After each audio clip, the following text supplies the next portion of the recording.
Seize the rogue the moment you espy him. I shall pray for your success.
Seize the rogue the moment you espy him.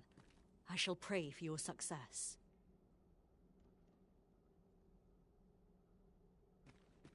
We ask that all be spared the horrors of the fell dragon. We ask that battalion may err prosper. And we ask that a day may come when mystery, human, and every other noble race that walks our world may live in harmony.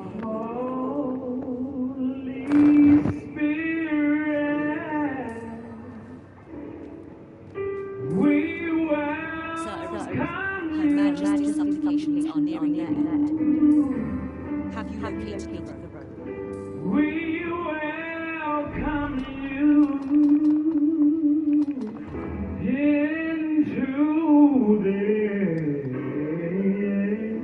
this land. We bless you. We adore you. We welcome you. Lord, we welcome you into this place.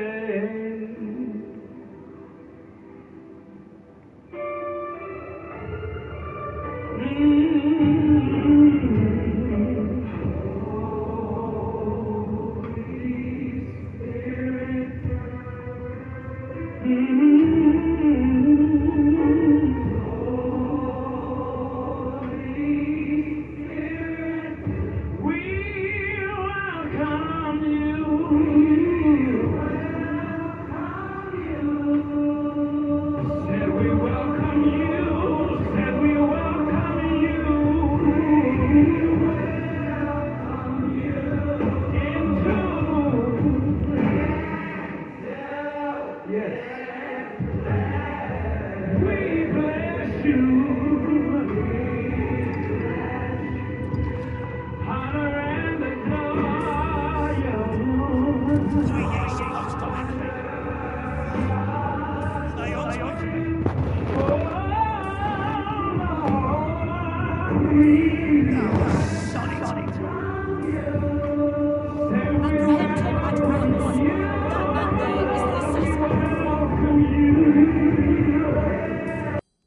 Nicely done, Sir Arisen.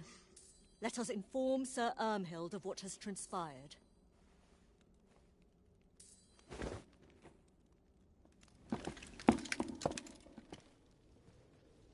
Oh, Your Majesty. Full glad am I to see you unharmed.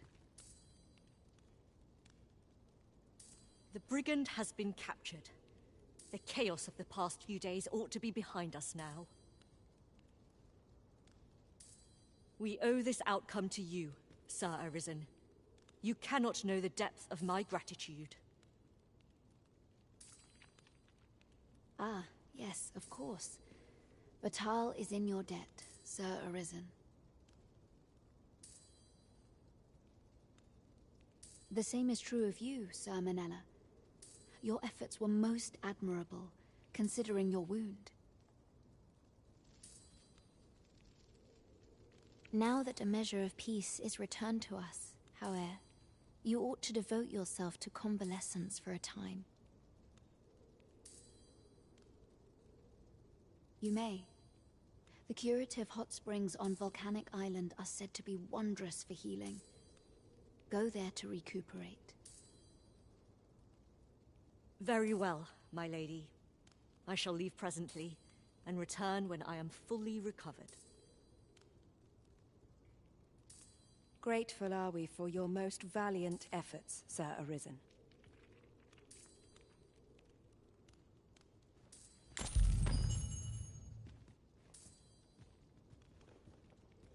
I owe My sincerest gratitude for protecting the Empress. Your valor will not soon be forgotten.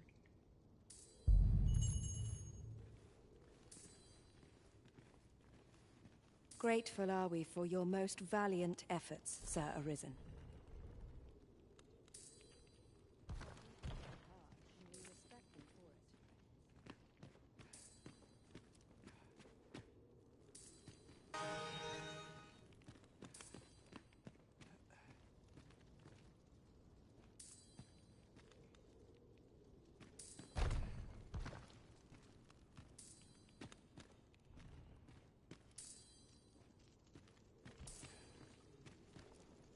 Can't put a price on peace and quiet.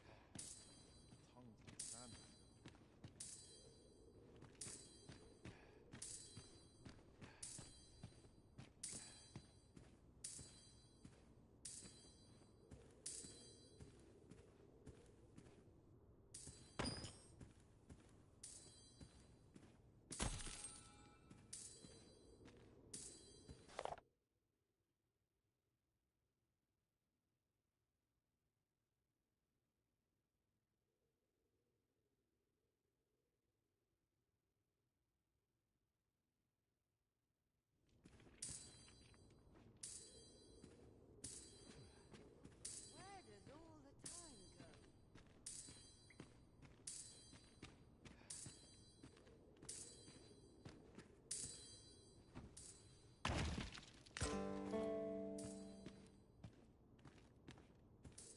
Who might you be?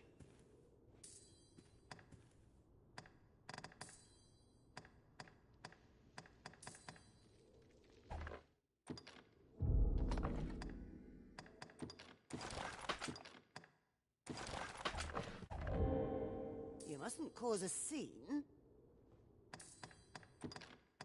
Whatever's to be done.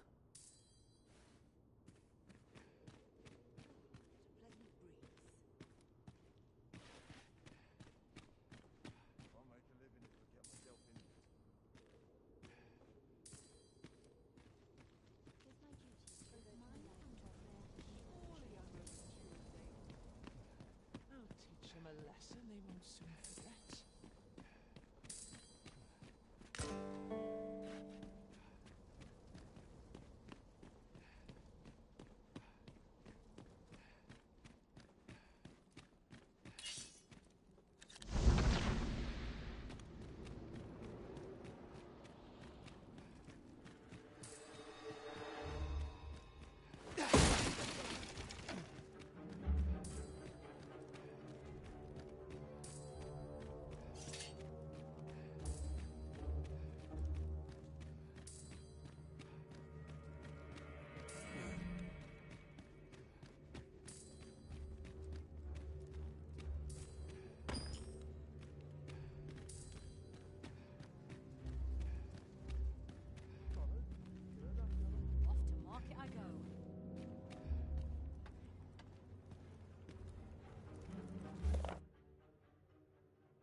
I have it! Oh, I've lost it again. I'm frightfully busy. No time for idle chatter.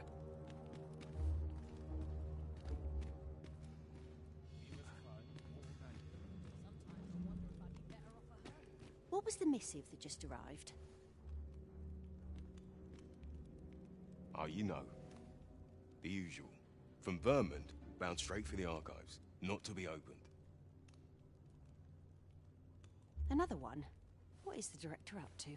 Well, never mind that. Did we get any other deliveries today, perchance? Surely you're not expecting another one of your love letters. Why, just the other day, you were warned not to use this address for personal correspondences.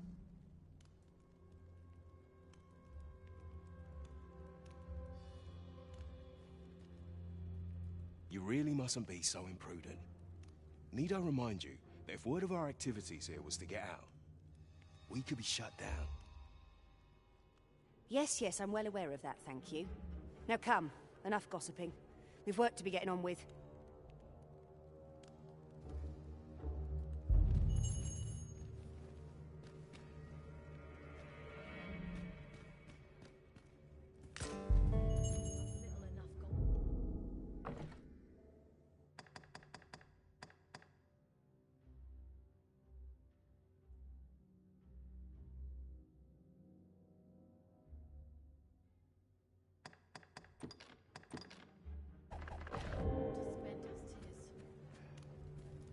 Perhaps this theorem will provide some...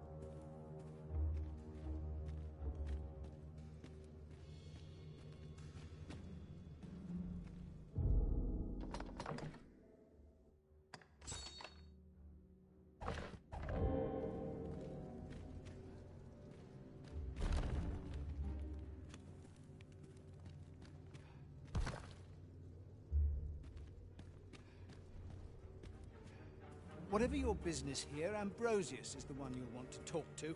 We don't have time to handle the day-to-day running of things. We're busy enough with our own projects.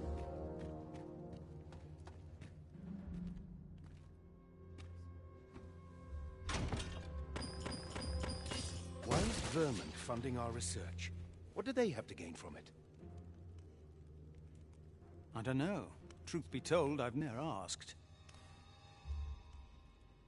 But I heard a rumor that 'tis all part of a plot to put the prince, though I suppose he's the regent-kin o'er there, on the throne. What? Where did you hear that rubbish? How's what we're doing here bear any relation to a scheme like that? 'Tis only what I heard, but you're quite right. It doesn't make much sense. I suppose 'tis a rumor best ignored, after all. I do wonder what the director's plotting, but... frankly, as long as Batal is left out of it, I don't rightly care what he gets up to.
Heard of any ways to make some easy coin?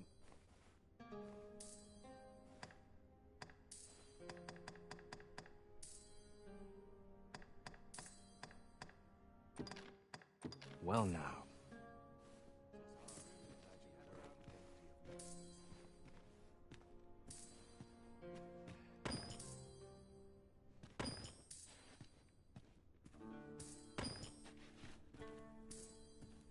Ill behavior will earn you a brigand's courtesy. I've not an inkling of what to do.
Ugh.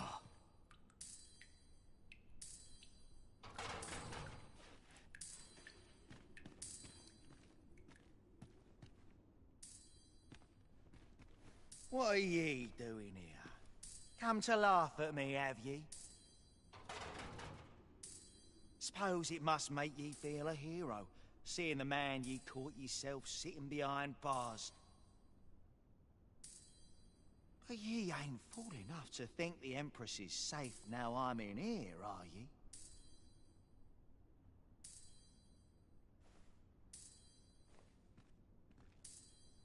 Go on then, and don't come back. What's this? Come for another laugh, have you?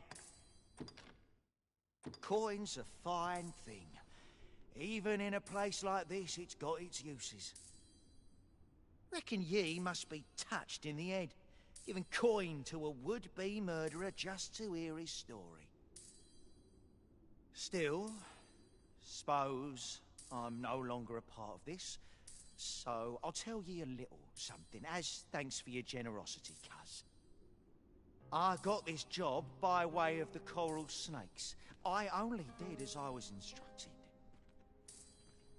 If you want to know who hired them in the first place, you're best off asking a snake. Lucky for ye, there's one right here in the jail.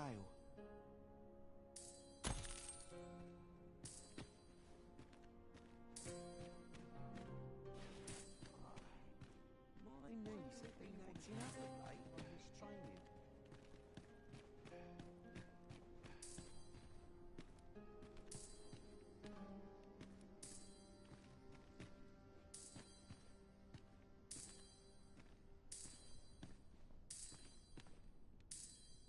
Ugh.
Real battle?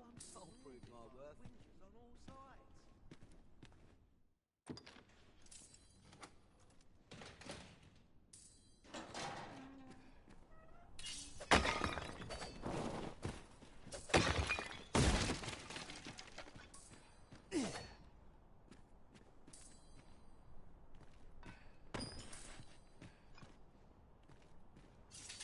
Wonder if it's on this training.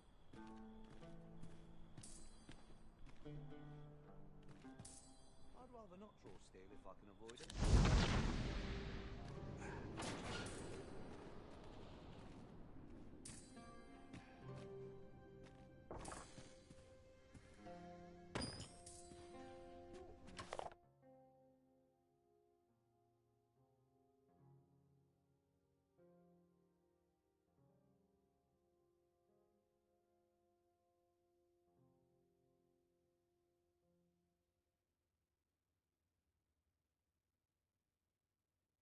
Day, like getting cut open.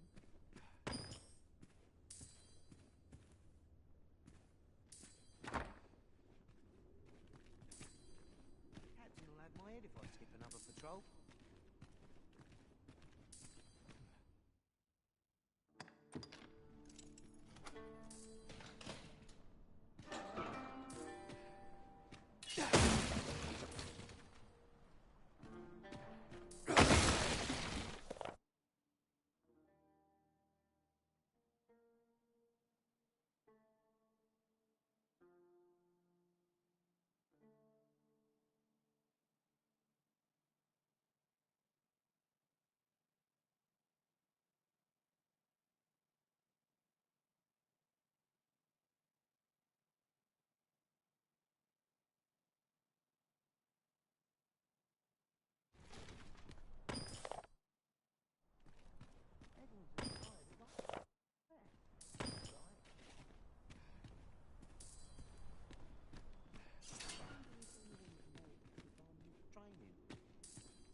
Where did you go, Master? 'Twas dreadful lonesome without you.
Do take care not to stray so far next time.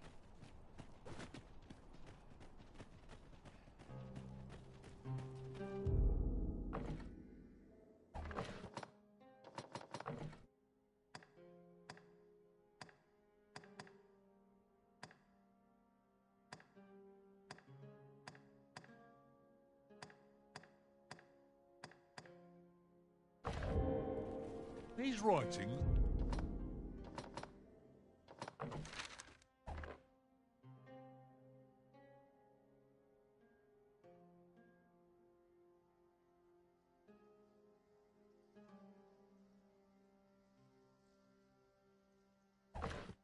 could be of import. Shall we take a closer look?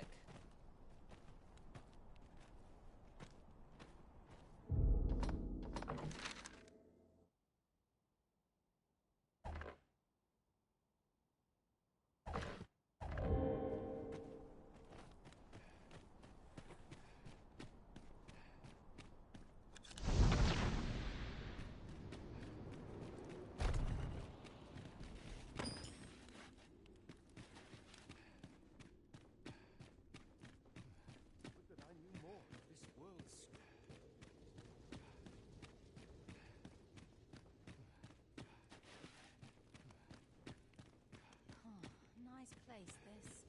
I'm in no hurry to leave. Preparations. Would that I knew more of this world's structure.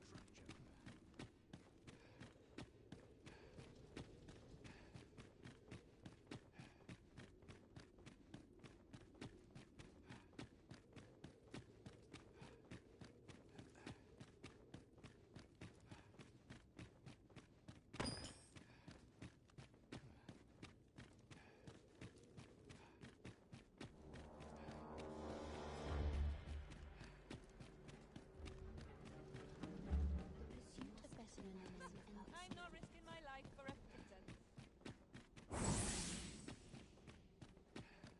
This bodes ill. Can't wait for this job to go. When does my watch end? Like this, I clean forgotten. Must you run so fast? I can hardly keep you in my sights, Arisen. Let us endeavor to keep up, though we are less fleet of foot.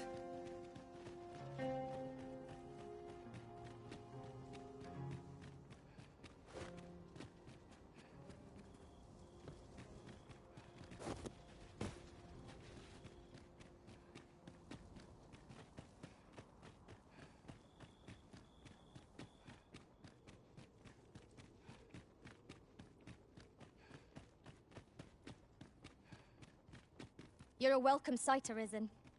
As ever, I'm yours to command.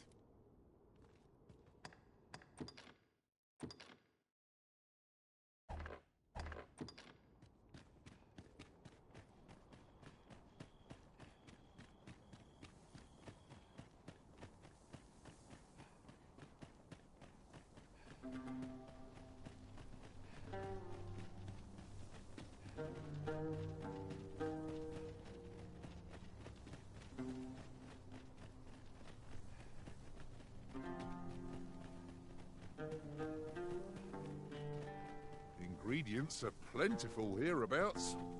No harm in picking a few.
You guys, earlier today, what you guys don't like, right?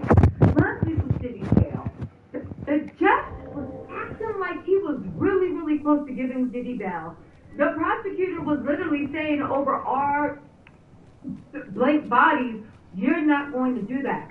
Interesting enough, there was pre-trial services at the trial. If you guys don't know, pre-trial services are usually called in when when bail is heavily being considered. Regardless, you guys, we have the legal docs, the full legal docs of what Diddy said and what the prosecutor clapped back at. The prosecutor said, if you think this case is just about Cassie, if you think this is just a 10-year story of love and hurt and regret or whatever, telenovela stuff that Mark Agnifilio and Diddy's team are trying to push, they said, no.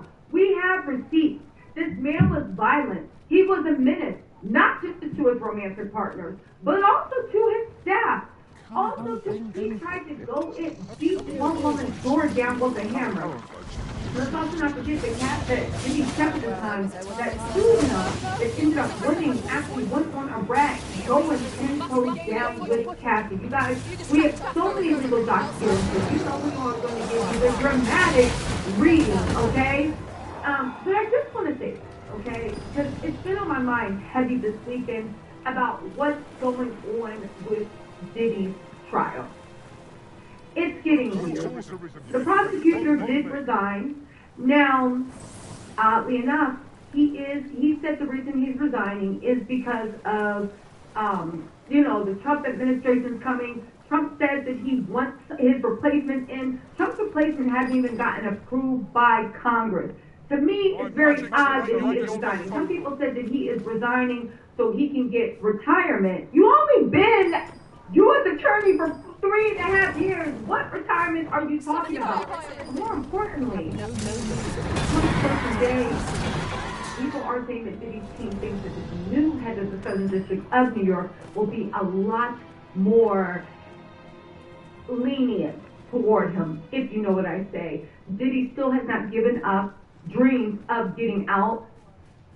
And his legal counsel is said to be trying and considering anything that can get him out. including a presidential pardon, if that could get him out. Now, whether Biden or Trump chooses to give him a presidential pardon, that's one thing. Perfectly is wondering you can get a presidential pardon even before you have charges filed against you. You don't need to be convicted of a crime. President can set you free or make you not guilty of anything at any time. But let me just say this about Diddy's trial that's getting weird. And it's been heavy on my mind this last week, and I didn't want to speak on it, but I'm going to have to, because that's what I do.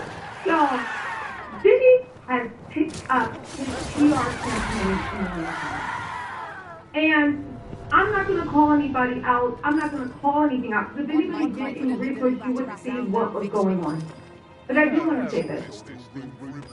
This whole thing is chaos. He's been doing what he can to control the public narrative. And then when that doesn't work, the one thing Diddy is very, very good at is poisoning the well. What do I mean by poisoning the well? When I said that Diddy's team is going to launch a full-on PR, remember at the beginning when there were all these victims that came forward? And even if one or two people looked a little funny, we were like, listen, everybody can't be lying. It looks like Diddy's team took that advice, and now they are going to prove us wrong. There are going to be a lot of paid actors. There's going to be a lot of mentally ill people. There are going to be a lot of content creators who have, across all media platforms, and reporters. Again, remember I said trust no one? That have been paid off. What is the payoff? To actually show a counter narrative.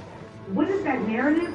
Anything that could get Diddy off. Now, is anybody that's been screaming no Diddy going to come out and say, okay, wait, I changed my mind? No. But that's not the way you do a PR payoff. That's not the way you do a walk back. What you do is get people who are obviously mentally ill or lying that can be easily proven in court documents and get them to say the craziest things. You throw one person forward, two people forward, three people forward. Even if you didn't pay the mentally ill people, you find the mentally ill people that are saying stuff. Or just plain liars. Then you get content creators that are, and I'm not just talking about you, so I'm talking about all. Then you get content creators that give them a platform. Then all these crazy, weird, demonic stories get amplified. But there are going to be in the next 5 months so many crazy people coming forward with fantastical stories that are nothing more than to poison the well, so that when we come time to the real victim, all these 11 people that came forward with these fantastical stories, they're going to be proven to be liars, and then their hope is the public will turn around and be like, well, you guys must be liars too. Because yeah, we've had 30 people fall cases, but we've also had 50 people come and tell their story. Let me just say this. Who's real and who's not? Let me just say this. The federal government right now is doing everything they can to take Diddy down. If you know anything, if you have a story, if you've been, anything happened to you, I think it's 1-800-4HSI-CIPS, or it's 1-877-4, let me Google this to make sure I'm giving out the right answer. It's 4 HSI, Homeland Security Investigation Tip. The government is begging people to come through. If anybody feels harassed, intimidated, kidnapped, anything, this is the time to come forward. This is the time where you have the power of the U.S. government. For people saying, well, Tisa, maybe they're afraid to come forward. You know, anything can happen. I would say to you, I will put my money on the U.S. government instead of doing a TikTok, a YouTube. And I'm not speaking about anybody in particular. Don't start no mess. But I think for the public, it needs to be said. If you are afraid of coming forward because of what Diddy will have to do, I find it odd that somebody that doesn't believe the U.S. government can protect them, thinks that it goes up to the top, that you somehow take the time to be brave and you go on a content creator. Now, no shade to content creator. You know I'm one too, right? But there's Chaim Roundtree and Nancy Dillon at the Rolling Stones. There's 2020, there's ABC News, there's CNN. There are so many legitimate reporters and press outlets that want to break this news. I think personally, if anybody has not gone to any legitimate channels that are begging to actually get you on there, that there's a reason why. And again, people can be afraid, but if you're that afraid, how are you coming out public anyway with no protection? Again, just like Courtney Burgess, just like Aria Mitchell, just like so many things, okay? The Jane Doe from the Douglas Wigdor lawsuit, that Jane Doe was still a Jane Doe. She hasn't been revealed at all. She's fighting in court right now not to reveal her name. The picture of the girl with her face floor down and sitting on Diddy's lap, that was actually presented by Douglas Wigdor, the man that took down the International Monetary Fund, the man that represented Catholics. And it's a white woman. He submitted that as evidence. They are fighting right now to keep her name from being revealed. Nobody that has representation that is a Jane Doe is going on content creator channels being like, it's me. It's not. They are all fighting a good fight in court. And again, everybody can do what they want. I'm not talking about anybody's story in particular. I'm saying to the public, Diddy is playing, he's playing dirty. He is a master manipulator. Do you see how, as soon as this is why the prosecution locked him up. He's a master manipulator. Do you see how, as soon as he was able to get access to talk to anybody, he started this PR offensive of lies, manipulations, and Trojan horses. We've come to the point where we cannot believe everything we hear. Unfortunately, Diddy's team is banking on us having a soft heart. Diddy's team is banking on us being like, oh my God, this must be true, but now that the federal government has evolved, it is different. It is different. You can dial, let me make sure, 188, it's either 888 or 877, or you must have some attachment to this place, given how often made use of it. So long as 1-877 4-HSI-TIP 1-877 for Homeland Security Investigations TIP. If you are in danger, they will get you protected. If you are being threatened, they will bring you in. If you feel afraid to tell your story, they will do. If you are afraid of Diddy getting out, they will throw a shield of protection over you and use what you say confidentially to make sure that mofo won't see the light of day. How is it that all of a sudden everybody's still acting like we're in the same playing field from 2 years ago when everybody was too afraid to speak of Diddy? That mofo is in jail. If you see something, if you've been to something, say something. And for the people that refuse to bring their stories to court, to bring their stories to the authorities, to bring their stories out, but yet they're going on random channels talking about, oh, I'm doing this because I'm afraid of. Think it's a Diddy special, and according to the feds, we know what the Diddy special is. Anyway, listen, y'all. I've said my piece, but I will keep saying it. The water is getting muddy. One of the most beautiful things you can do is throw dirt. Look at some of the people that were talking the most trash, having the most bad. What are they doing now? The voices of reason. What are they doing now? Again, the way, and I'll go off of this, I just want to teach you guys PR 101, and I know the people that know PR know this. The way you do a payoff is not to throw money people to set up. Because that makes you stand up. But here, wait a second. You were saying ABC yesterday, and I was saying DDF. What's going on? The way you do it is you throw money at the people. That can be paid off. And baby, there are a million people saying they believe the victims, but I know they broke. I see the ring light in the kitchen, and I know they doing what they fear. Right? No shade. I know y'all say she said half the time you only got a green light. And you be correct to that. Okay? Yeah. You will be correct. But my point of the matter is, what you do is you give money. And then you have a counter narrative. You start bending toward the art.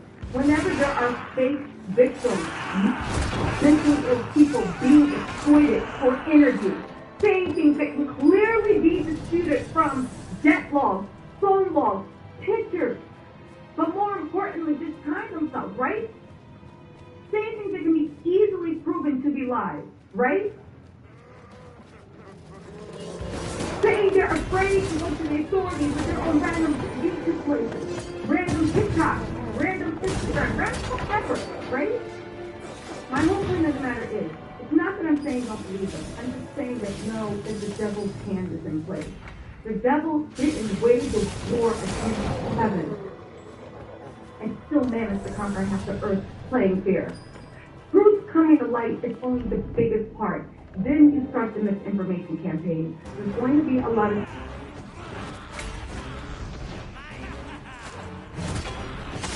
I shan't let them conquer.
This foe shall fall by my hand.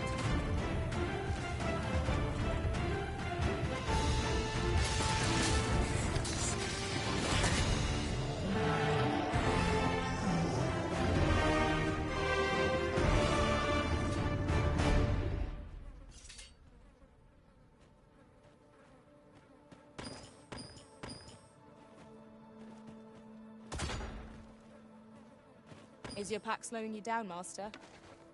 Pray, bear in mind that you can only carry so much by yourself.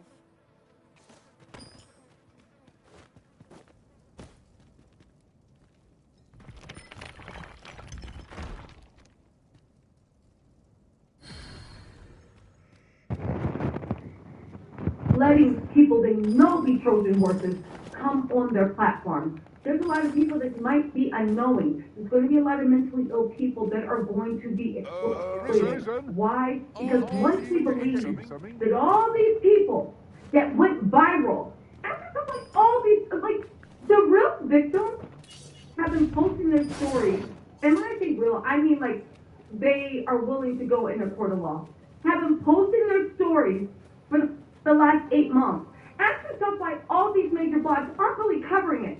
But something that is very fantastical and almost unbelievable is going viral because it's paid to go viral. Those posts are paid to go viral.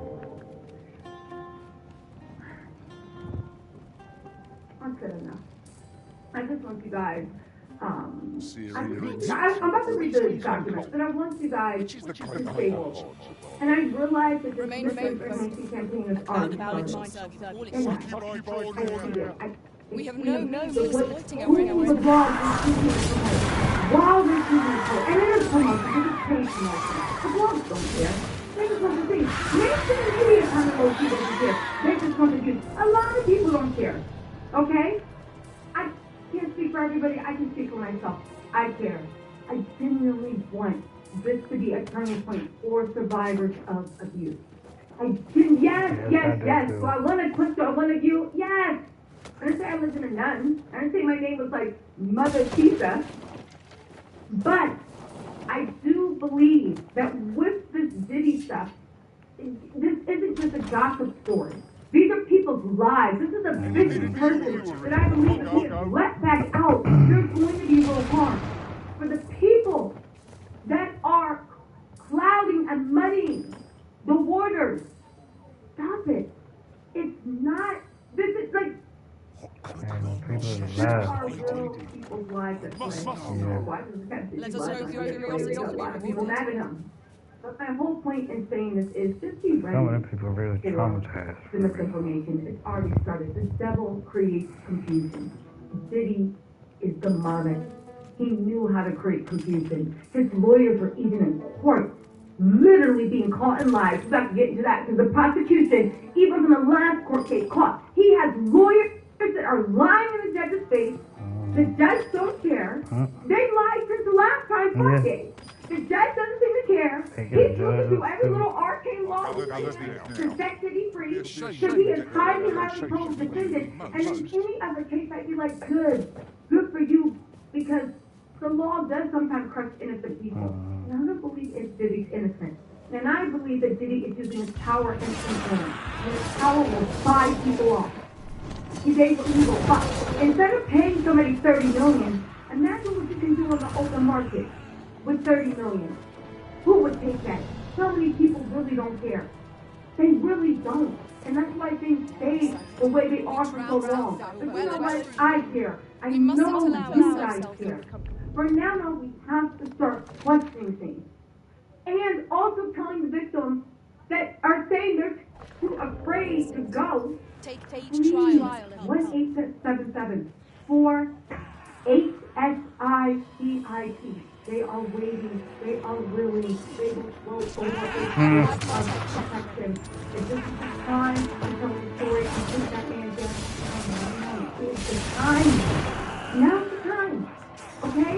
And for the other people that are literally exploiting mentally ill people, that are saying things that is easily fact-checked.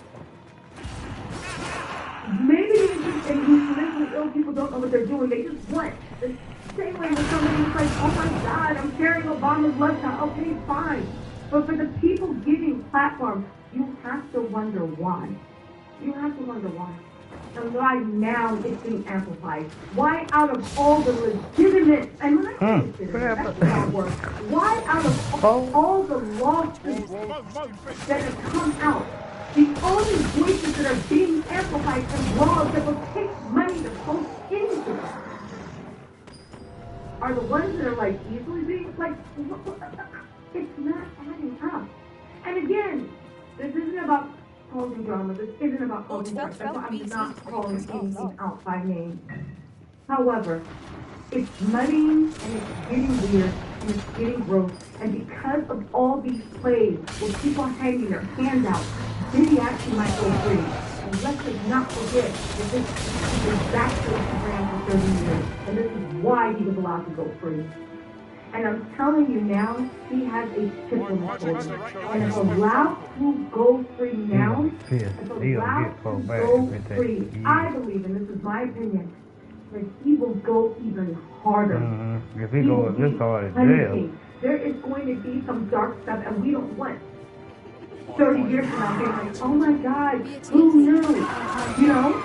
Again, like like we did 30 years ago already. Listen. For the wolf. Listen. I will say one thing. If Obama was on any of those tapes, did you ever think Diddy would even be alive? And I'm not saying Obama or Trump are on those tapes. But if what said that if Trump or Obama going to get if Trump or Obama was on those tapes, TBD. for those of you guys that want to get to the doctor, price up this live and this timestamp center to spread it, but baby, this is my channel, and I'm getting to it. And as much as you want me to get to the doc, I'm trying to get to the truth. The doc was just one second of that, and I'm trying to get to some justice. Okay? It's all over the internet. You're welcome to go read the justice now. But for those of y'all that rock with me, let's get into the doc now, right? Listen, Jada Jim I showed you only God. Listen, only God can judge you. Only God can judge anyone. Anyway, let me shut up. Let's get to the doc. Right now, it's the prosecution's stunning rebuttal. The prosecution has maintained that Diddy and that Cap, since they just went to court on the 22nd, he is still lying. The lawyers are still lying. He's 100%. What do y'all do? To society, and they outline a scathing rebuttal and a last-ditch effort to protect the community. Okay, and to anyone that knows something, you can do it anonymously. If you see something, say something. Okay, let's get into these facts of the prosecution. Sending rebuttal. Damian Williams, the lead prosecutor, is stepping down on the 13th. We have no nerves supporting our brought order into the House of Southern District of New York. He is the first African-American man to be appointed. Diddy wants to stay pro-black. He has been praying every day to see that black man's downfall. But Damian Williams has resigned. It could be because Trump wants to replace him. Trump has not replaced him. A replacement needs to be selected by Congress and approved by the houses. I think Republicans control all the houses now, so it won't be that difficult. But anyway, you guys, let's get into the mess. Okay, so the prosecutor's rebuttal is this. It's shady. It's bad. I'm pulling it up right now so we can put it on the summer damn screen. We're on. Okay. Let's get into this with the flag. Sorry guys, I'm just pulling this up. Diddy's lawyers. They did a thing too. We'll go over that after we get into the prosecution. The Diddy's lawyers were just lying. And that judge is doing everything he can to find every loophole to let Diddy out. Okay. The Diddy's lawyer says I wish they worked this hard for all the black government respectfully submits this letter in further opposition of the defendant's renewed application for bail and following the November 22nd, 2024 bail hearing in the above captioned matter. At the hearing, the court requested that the parties address whether the defendant's conduct constituted obstruction for purposes of Bail Reform Act. In addition, the court ordered the party to address whether the defendant's conduct violated the court's October 25th, 2024 order and Local Criminal Rule 23.1 and what communications the defendant would properly be able to engage in a prospective basis. Spoiler alert, they said Diddy is still lying, still using inmate stuff, still violating court orders, and they're saying that he has tried or threatened to murder many of his employees, not just his lovers. Okay, let's do this, right? Okay. For the reasons set forth below, the defendant's conduct, both past and present, constitutes obstruction, and its recent efforts to influence the jury pool are a violation of a Local Criminal Rule 23.1 and in contempt of the very order incorporating that rule that this defendant demanded. The defendant's arguments that any of this conduct is protected by the First Amendment are similarly baseless. Now, he is using the Trump defense Trump uses to get out of his legal woes. We're not going to turn this political. He did actually use it. They literally call this play the Trump defense. Let's continue. Moreover, as detailed in the prior hearing and briefly addressed below, Diddy's history of obstructive conduct is part and parcel of his decade-long pattern of violence, which must be considered along with his obstructive conduct to fully assess his dangerousness under the Bail Reform Act. A holistic view of his obstructive and violent conduct, such that is still happening presently, makes clear there is no way to rebut the applicable presumption of detention in this case. The bail package presented by the defendant does not come close to ensuring the safety of the community, including from the defendant's ongoing efforts to obstruct this case, nor does it adequately protect from risk of life. For all these reasons, the defendant's renewed application must be denied. Now we get into the nitty-gritty. Let's get into the good stuff, because it's going to get good. Also, shout out to Valerie and for keeping me in the loop, and also Sherry Kapoor. Once more. I know what y'all thinking. Don't. Okay. The defendant's conduct constitutes obstruction of justice and poses a danger to the community. So they give us the definition of obstruction. Do y'all want me to read the definition? I'll speak to it really quick, and then we're going to get into what they say. It's a doozy. We are just beginning to cook. The prosecution literally threw everything but the kitchen sink at Diddy. If the judge lets him out at this point, then I don't know what to say. The court asked the parties to address the definition of obstruction in the bail context. Now, mind you, also, prosecution locally seems to be schooling this judge. This judge has only been on the bench for 2 years, and the fact that he is literally playing with these things about what could obstruction be, they said, under which obstruction of justice has been a traditional ground for pretrial detention by the court. Okay?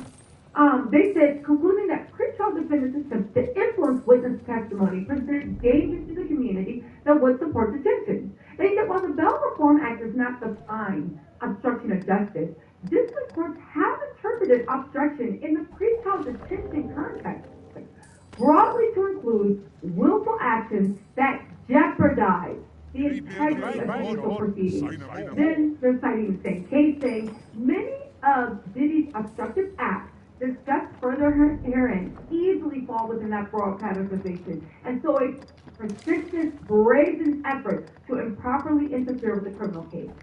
Importantly, obstructive behavior supporting pretrial detention does not rise to the level of criminal conduct. They're citing a bunch of laws right now. I'll skip through them.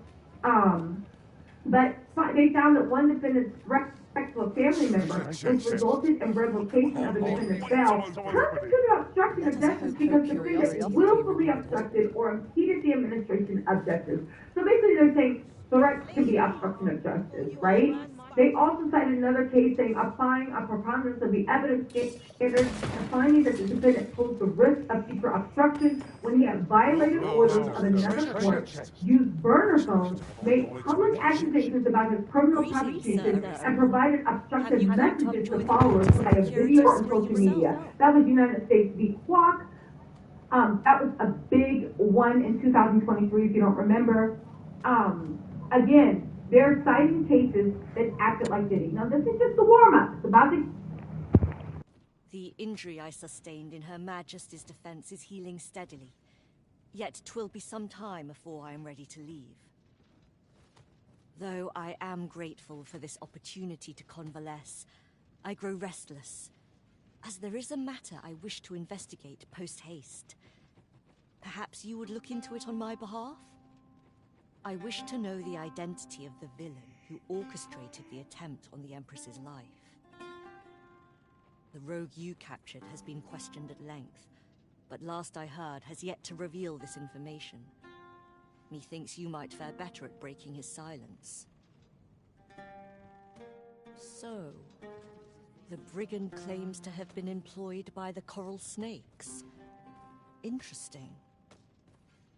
Whoever is truly behind this has covered their tracks well. But if Her Majesty is to be protected, we must flush the betrayer out at all costs. Might I beg a moment of your time, Sir Arisen?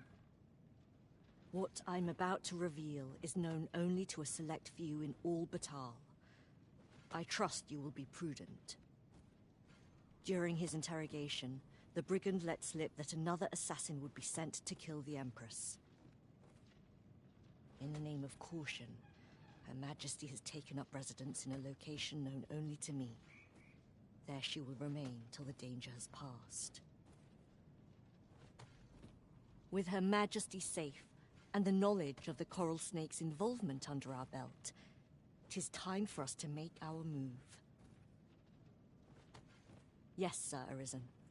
I mean to draw the villain who set this scheme in motion out of the shadows in which they lurk.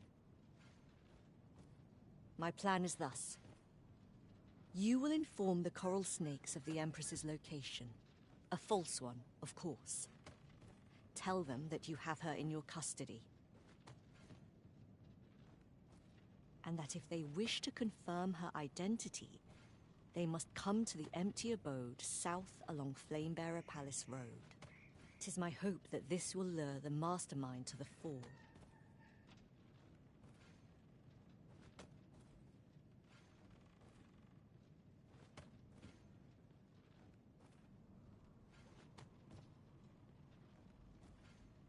For you.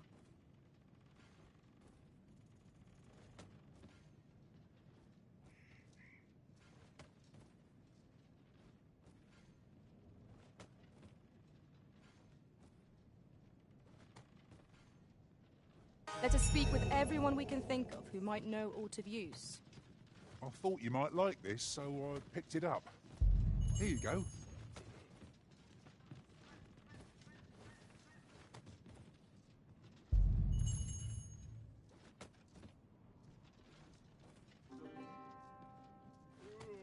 Methinks I've earned a rest. Polishing my armor can wait till the morn.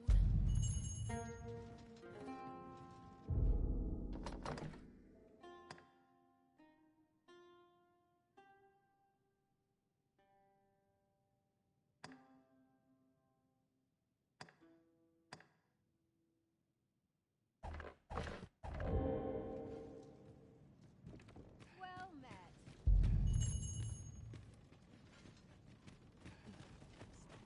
Let me get that.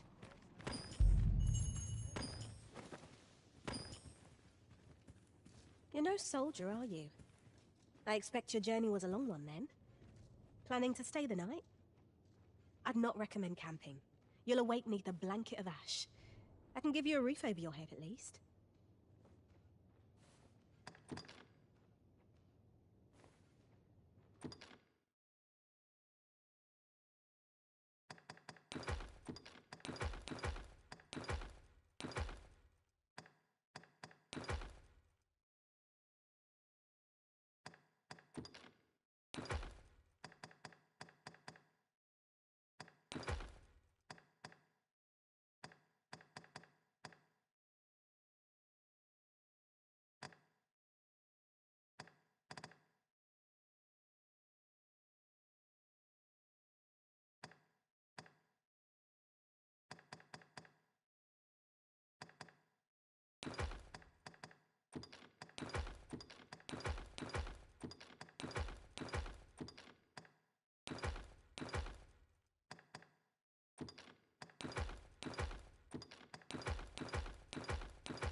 Much obliged.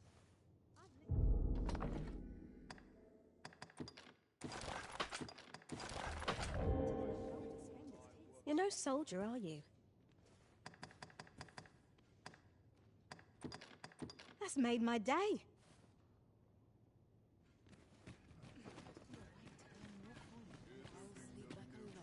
Fancy a gander? I've fine goods for sale. I've weapons to sell. But is that really what you came out here for? I've been getting so few customers, you see.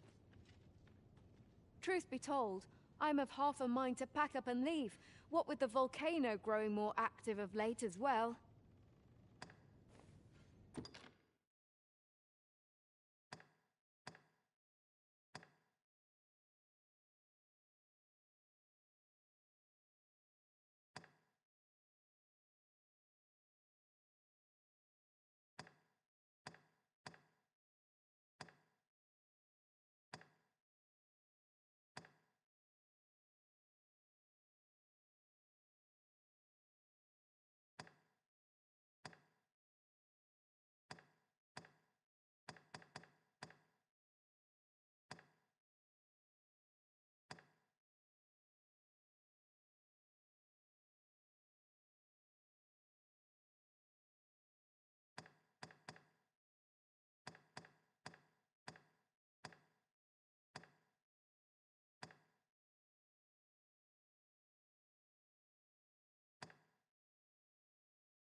Always a pleasure.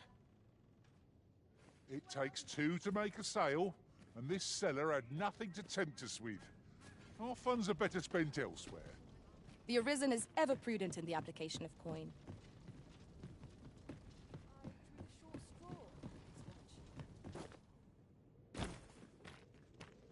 If this is where I fall,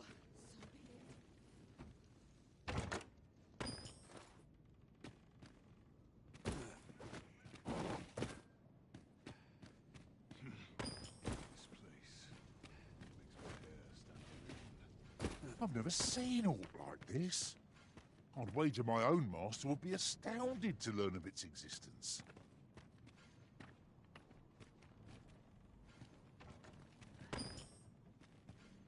It is not every day one happens upon a material so rare. We shall have to think long and hard about what to do with it.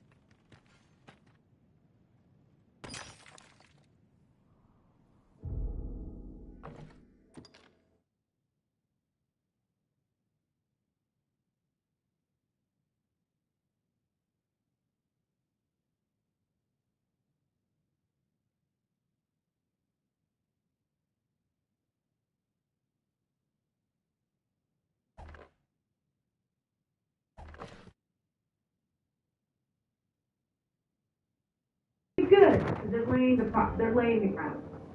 They did, and in the cases in which obstruction is part of the charged offense conduct, like here we have in Diddy's case, courts have detained on the basis of risk of future obstruction. They cite United States v. Boyd, saying where the defendant was charged with conspiracy to suborn perjury related to other counts of the indictment, the court found that pretrial supervision and electronic monitoring of the defendant will provide little protection against future obstructive conduct. Now, keep this in mind as we move through, because the prosecution starts to cook. They said here the defendant's actions fall easily within the definition of obstruction. Indeed, it is significant evidence that Diddy has engaged in multiple acts of obstruction during the time period relevant to the charged offenses and poses a serious risk of continuing obstruction. As set forth below, these acts include multiple acts he took in an effort to stave off the instant criminal charges, as well as acts he continued to undertake even after the indictment was returned in order to dissipate the potential evidence against them. Okay? Let's get into the next one. It's not done. They said the racketeering conspiracy offense in count 1 alleges acts of obstruction as reported in the indictment. In 2016, Diddy bribed security officers with $100K in cash to destroy evidence of the brutal assault on Cassie while they were at a Los Angeles hotel for a free call. Okay? In 2016, he bribed the hotel security officer. Okay. Make the original video go away. In doing so, the defendant relied on intermediaries to reach out to security staff and help carry out the cover-up. This act is alleged as part of a bribery racketeering conspiracy predicate. Moreover, let's also not forget with that, not only did he bribe to go away, okay, but his lawyers at the time and his intermediates also helped, and also the attorneys, because they helped facilitate the actual payoff. They said after Cassie filed the city lawsuit in 2023, alleging, among other things, that Diddy's participation, also in the trial, in the last trial documents, I'm talking about the ones they just filed for the fight on the bail, Diddy's team literally tried to say that there wasn't a street off going on, even though there was a male blank worker. Okay. They said after Cassie filed the lawsuit in 2023, alleging, among other things, that Diddy's participation, her own participation in free call was not consensual. The defendant made multiple efforts to interfere with the victims and witnesses by feeding those individuals false narratives regarding Diddy's criminal conduct. For instance, the defendants caused intermediate, former and current security staff, they put that in quote unquote, at least to believe that Diddy's security will actually be listed as co-defendants. Many victims who have filed in court have said that, many victims that have filed in court have said that the security guards also partook. So, in all these actions. So it looks like they are going to be listed as co-defendants. Let's get into this. They said by current security staff, they put quote unquote security staff, to repeatedly call a former employee who had witnessed firsthand the defendant's abuse of Cassie. The intermediate told that employee in some instances that what she observed was a normal relationship. Around the same time, and it's highlighted at a prior hearing, the defendant recorded 2 phone calls with a different victim. Victim number 2. I wonder who victim number 2 is though. Is it Tina Hahn? And what the defendant attempted to feed the victim number 2 a false narrative regarding her involvement in free calls, namely that they were consensual. Okay? The defendant, and again, didn't recorded those 2 phone calls because he thought by taping it he could use it in court, but the defense was like, but that is literally pro se, like, whatever. The defendant has evidently deleted messages between himself and key witnesses. Now, I do believe these messages were actually on, I think they were on Signal. For those of you guys that don't know, when messages are on Signal, the government actually has no access to those messages. How do they know that Diddy sent those messages? Because what happens is, unless the person receiving it shows those messages to the government or shows screenshots, but even then, unless the government has the phone at the moment the text message is seen, it's very hard to prove. What is their record of? It's the record that the text message was sent and received. That's the record. But what's actually in those messages, unless they have screenshots or the victim or witness or whatever is cooperating, they really don't know what it is. They're trying to say that by Diddy sending messages and deleting them, well, it's proving the case. But listen, you guys, we're getting to the good stuff, but we have to lay this foundation down, okay? Again, when it comes, somebody asked, was California not going to file charges? Let me just say what I've been hearing. Federal charges are one thing. I believe to some extent that if California does not get in on this action and start filing charges, they're going to have a lot to answer for. Not with the federal government, but we have to wonder how all these things happened in California, and Diddy had a cleanup crew that always evaded anything coming out. Okay, let's get into this. They said Diddy has evidently deleted messages between himself and key witnesses, including a grand jury witness and victim number 2 in this criminal case. One of these witnesses, witness 1, a male commercial blank worker who participated in free calls and received a grand jury subpoena during the investigation. After defense counsel represented unequivocally at the prior bail hearing before Judge Carter that the defendant would not reach out to grand jury witnesses, it became clear that Diddy had done just that. Phone records and electronic evidence showed that Diddy contacted the witness even after he was ordered not to, repeatedly leading up to and after his appearance in the grand jury. And then Diddy apparently deleted the messages from his phone. All right? There were further communications and there were text messages through this entire period. All right? What is this? Okay, let's get into this. Okay. In the lead-up to his arrest, the defendant similarly appears to have deleted messages from victim number 2, including related to the significant monetary payments he was continuing to buy her. Now, while Diddy was being detained at NBC, the prosecution also said that Diddy had used multiple unauthorized means of communication, what makes it difficult or impossible to monitor his communications. While the government's substantial investigative efforts have identified some of the accounts that Diddy is improperly using, and the government has obtained and produced those communications, the government has no way of knowing whether there are other PAC or contact me ASAP accounts the defendant is using of which the government is not aware. Put simply, when the defendant uses other inmates' accounts, his communications are very difficult, if not impossible, for the Bureau of Prisons and the government to track and monitor. Such barriers to monitoring the defendants have real significant consequences given Diddy's extensive efforts to keep the jury pool from the NBC, even in the communications with the government, even through the communications the government has identified. Now, here's this. This is a lot of nerve.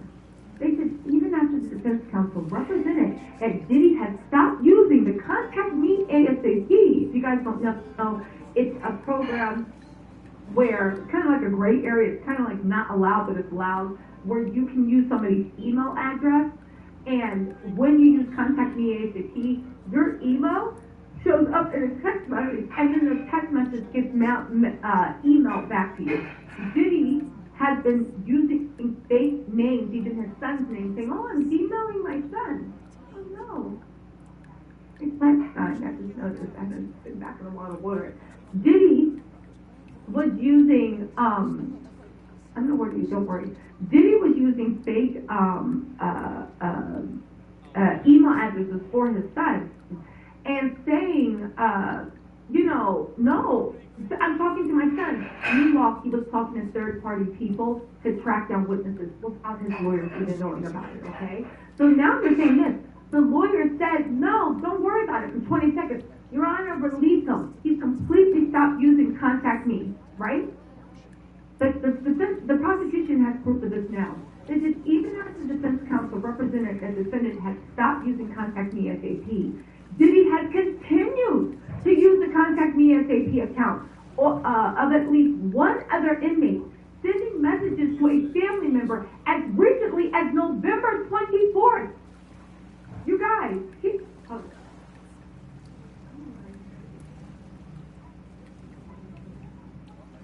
so, right? I'm not going to stop talking. Diddy, on February 22nd at that bail hearing, Diddy's people were like, no, Your Honor, oh my God, you can't use Contact ASP? You're kidding me. Well, guess what? They even have him reaching out to a family member off of a fake Contact Me ASAP account without authorization after the day he was told to stop and told the court. His lawyers told the court that he stopped, right? November 24th, as much as Sunday night. And that's just who they can catch up to, because here's what's going on. They have all these calls going out to the Bureau of Prison, all these communications. They have to stream through each inmate's calls and emails and all this stuff to find out who is Diddy, who's letting Diddy use her stuff, and who's not. I'm just saying, if any inmates are watching this, you might as well let Diddy use your Contact Me ASAP. You might be able to get out 3, 5, 10 years early. I'm just saying. Diddy got money. Now, while at the detention center, the defendant has instructed family members and third parties to contact multiple potential victims and witnesses. Now, the funny thing is, Diddy's saying he's innocent, but it's funny he knows who are potential witnesses and whatnot. Diddy's provided these instructions to others by using unauthorized means of communication, which is described above. By using unauthorized means of communication, which, as described above, are difficult to monitor and often using coded language. The potential victims of witnesses that Diddy has instructed others to contact include former romantic partners. You think he's reaching out to Young Miami? And former employees. So you think he's reaching out to Brandon, reaching out to his chef, reaching out to Capricorn Clark, of course reaching out to Kalina. Former employees, most of whom have experienced or witnessed Diddy perpetrate significant violence. At the November 22nd hearing, defense counsel argued that these contacts went to attorneys. However, that's simply not the case.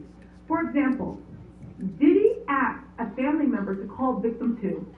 Separately, Diddy had a family member three-way call a co-conspirator, and Diddy and the co-conspirator used coded language discussing a certain blank who has to blank now. And, oh my God, are they playing a murder one?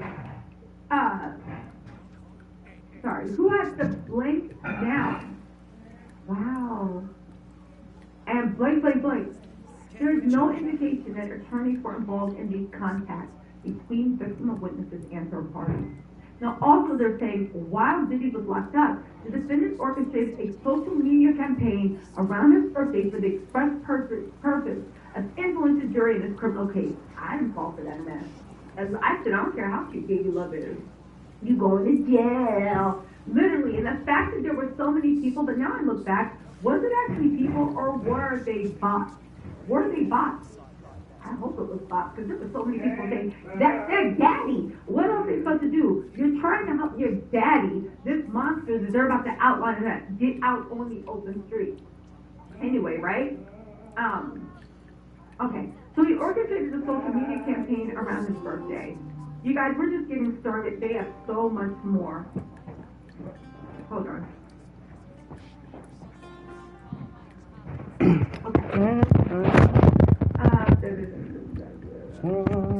In the multiple calls leading up to the birthday post, all of which occurred in unauthorized communication channels, Diddy meticulously signed off the post.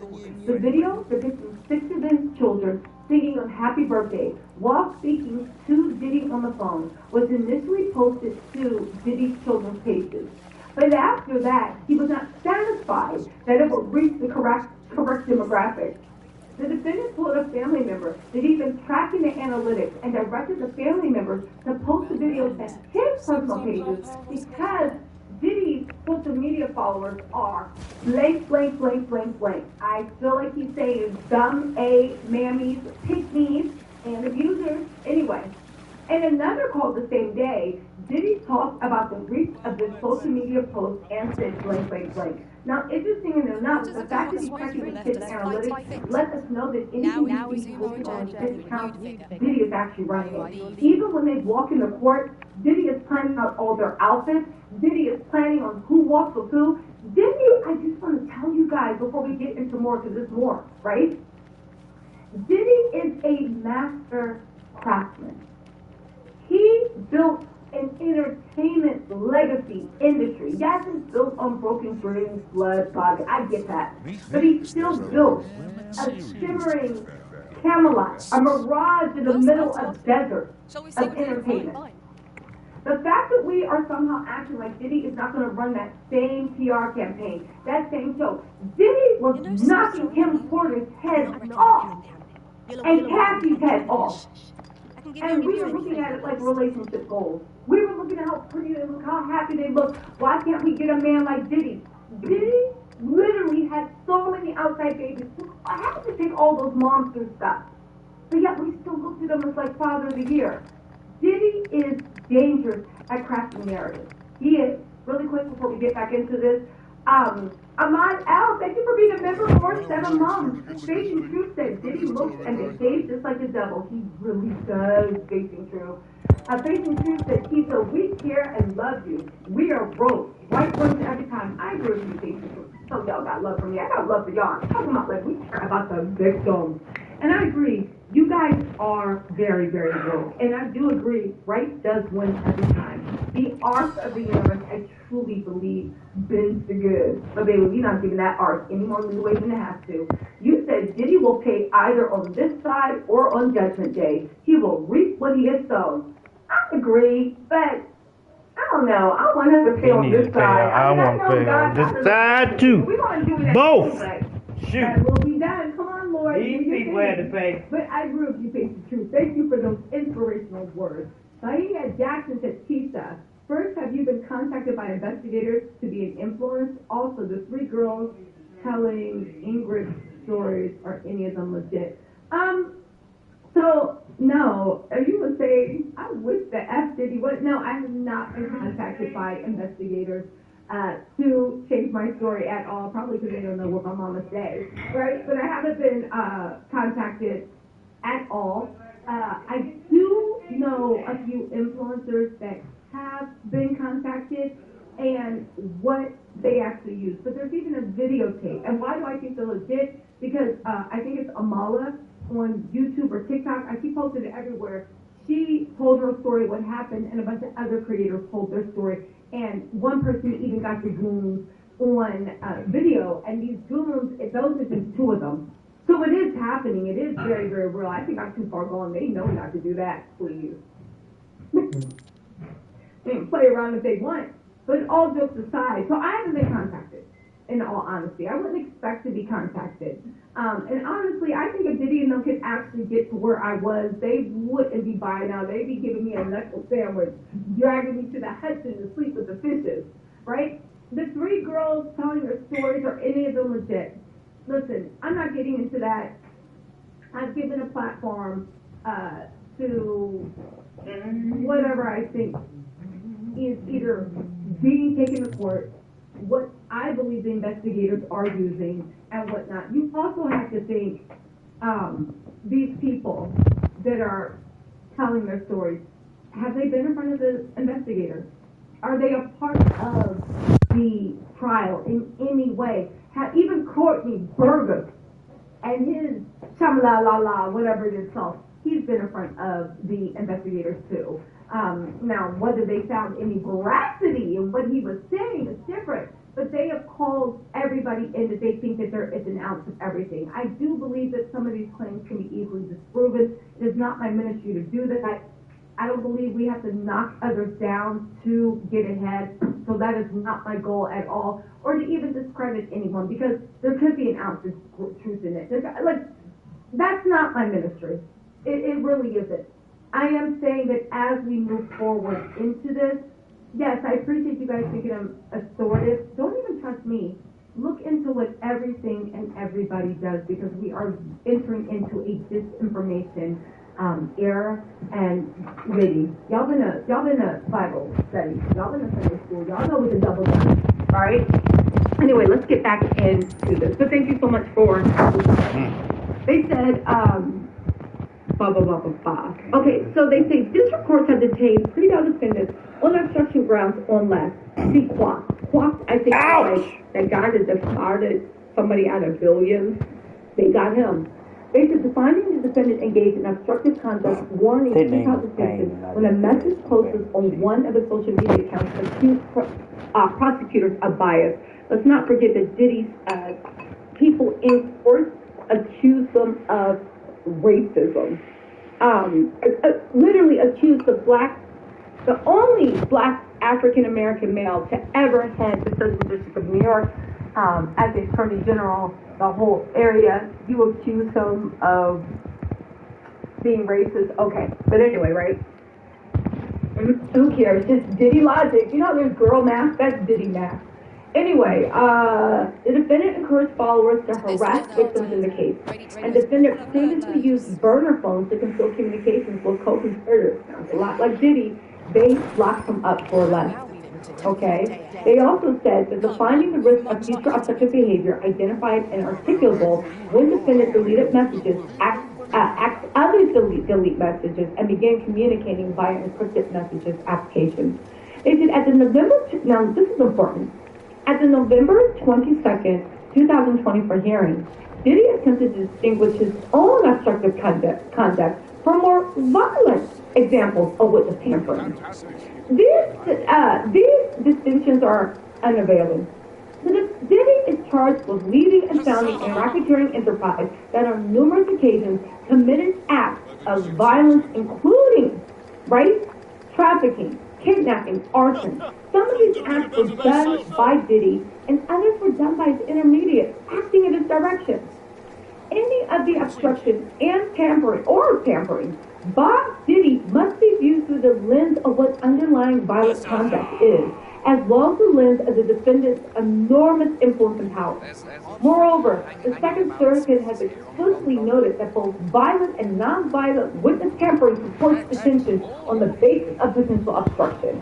They quote LaFontaine, it's a typical case where witness tampering by either violent or non-violent means has supported detention and revocation of bail. They said likewise other courts in this district have rejected arguments like those advanced by Diddy related to public relations strategies built on discrediting witnesses and improperly influenced prospective jurors. Now let me stop right there. I thought that was wild when they said that Diddy is literally trying to run PR campaigns against witnesses.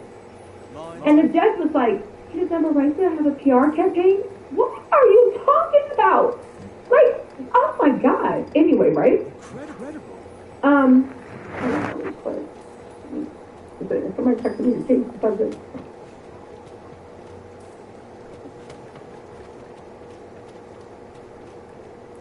Okay. Blah, blah, blah, blah, blah, blah. Okay. I'm not going to change the subject. Let's keep it in there. It's too bad. People worry about me so much.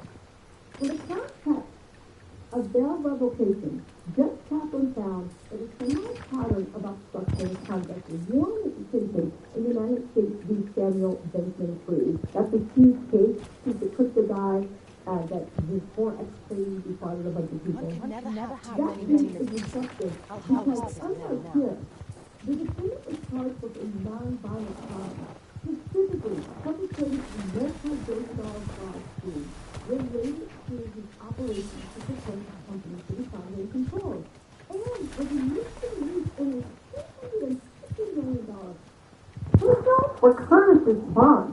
So they're saying, yeah, did you say you got $50 million? But baby, we released this man on a $250 million personal reconnaissance bond. Okay? Subject to conditions, including home detention. However, after that guy, right, Bateman or whatever, reached out to a witness other than over a encrypted messaging service, like Diddy did, using a VPN, which prevented the government or pretrial services from obtaining evidence of the website he accused, and funneled diary entries of a key cooperator to the press. The government moved in to revoke bail. Now, interesting enough, thank you for giving us that hint, government. So if y'all doing anything dirty, use encrypted text messaging service, I'm guessing Signal, but while you're using Signal, have a VPN on to say you're in Kazakhstan, and the feds won't be able to trace it. Don't tell nobody that, Cecil. Okay. Anyway, right? The court agrees with the government on the basis of his obstruction, finding that no condition or combination of conditions would assure the safety of the community and the consequences of witness tampering. The court rejected the defendant's alternative proposal, a gag order on communications with the press, finding that it was not a workable solution longer term, particularly with someone who has shown a willingness and desire to risk crossing the line in an effort to get right up to it, no matter where the line is. Finally, it cannot be ignored that Diddy's proclivity for obstruction appears to have continued as recently as last week in court, when it appeared that Diddy provided falsified documents to the court.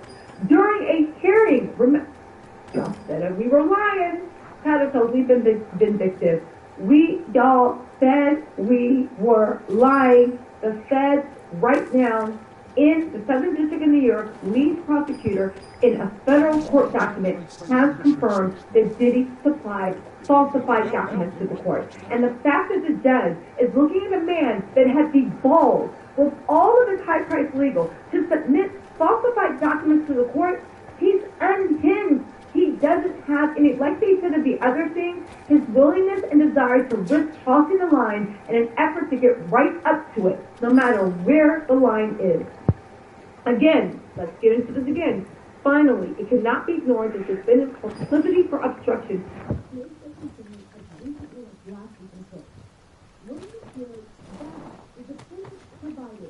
falsified documents to the court. They put that in italics.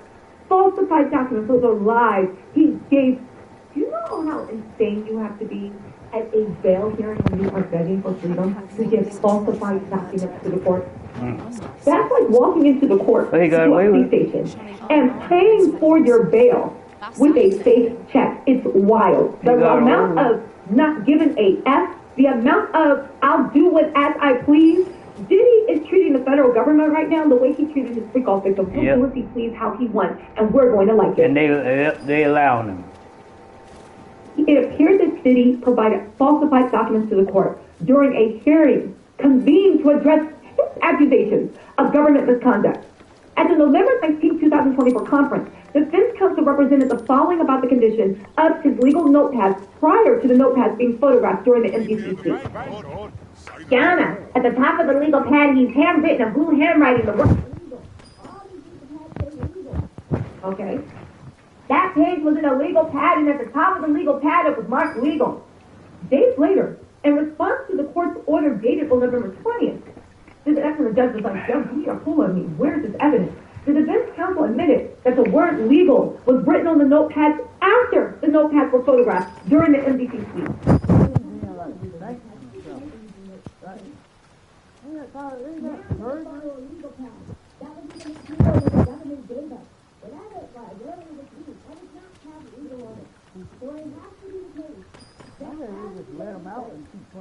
This year, illegal wasn't written on every pad.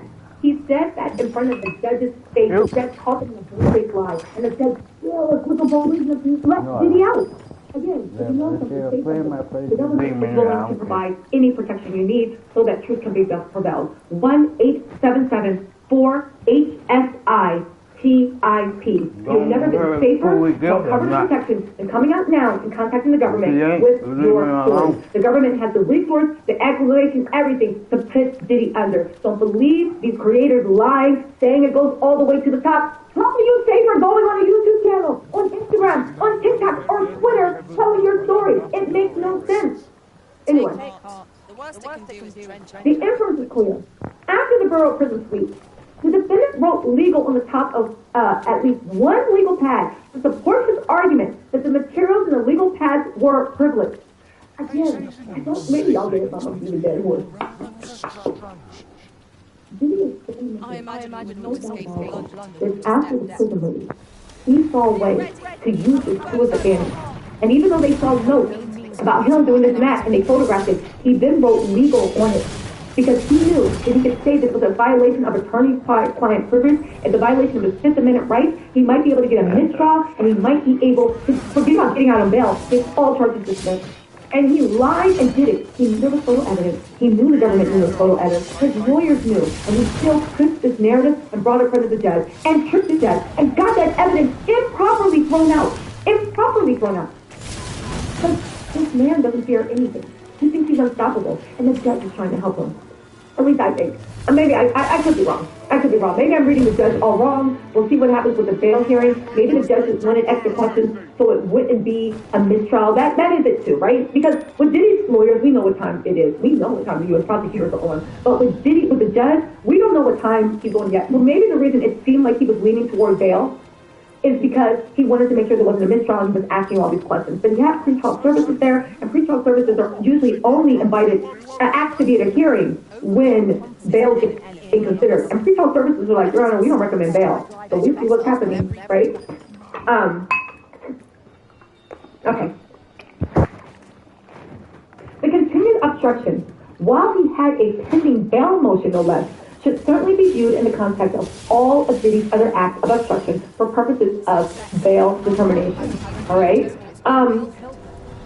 Let's keep going. Now they're getting into the danger. Oh, interesting enough, they actually, how many slides are there in this? We got 13 pages. We're about to get into how dangerous he is and how he tried to murk one of his employees. Threatened to murk one of his employees. But interesting enough, they also talk about Shine. Shine is listed as a footnote. I want to read that to you real quick. Evidence from the charge period is consistent with Diddy's decades-long. This is a footnote on page section 1, footnote 2. Evidence from the charge period is consistent with Diddy's decades-long pattern of obstruction, which the government continues to investigate. For instance, Diddy's prior 2001 state criminal trial, in which he was acquitted in connection with the New York City nightclub shooting, and then driver testified that Diddy attempted to bribe him with a $50,000 ring. The state that the weapon used in the incident was his and did not belong to Diddy. On November 18, 2024, Jamal Burrows, and you know what's so funny? I was like, who the is Jamal Burrows? That's what they were talking about, Kurt Burrows, this Burrows. No, they're talking about Shine. His government name is Jamal Burrows. Okay? Jamal Burrows, Shine. The defendant's former Bad Boy Records protege and his co-defendant in that case made public statements about taking the fall for the defendant in the incident. Shine further stated publicly that following public allegations against Diddy contacted him to make sure that, in sum and substance, they were still on the same page. Diddy has denied his involvement in the shooting and has sent a cease and desist letter regarding Shine's statement. Ooh, okay. Get this. They also did another note saying, Diddy's counsel stated on September 18th in the bail hearing that Diddy did not reach out to grand jury witnesses. I dispute that wholeheartedly. He didn't do it and he wouldn't do it. I'm sorry. Let me read Mark Agnifilio. Mark Agnifilio said, Diddy did not reach out to a grand jury witness. I dispute that wholeheartedly, Your Honor. He didn't do it and he wouldn't do it. And he wouldn't do it because he has the sense not to do it. And he wouldn't do it because we wouldn't let him do it, you know? Then, at the November 22nd, 2024 hearing, the defense counsel conceded about the deleted messages. I don't know the factual answer, Your Honor, in response to the court's inquiry regarding the circumstances of these communications. Okay, let's get into the dangerousness, okay? Dangerousness. There's ample evidence based on defendants. Hold on.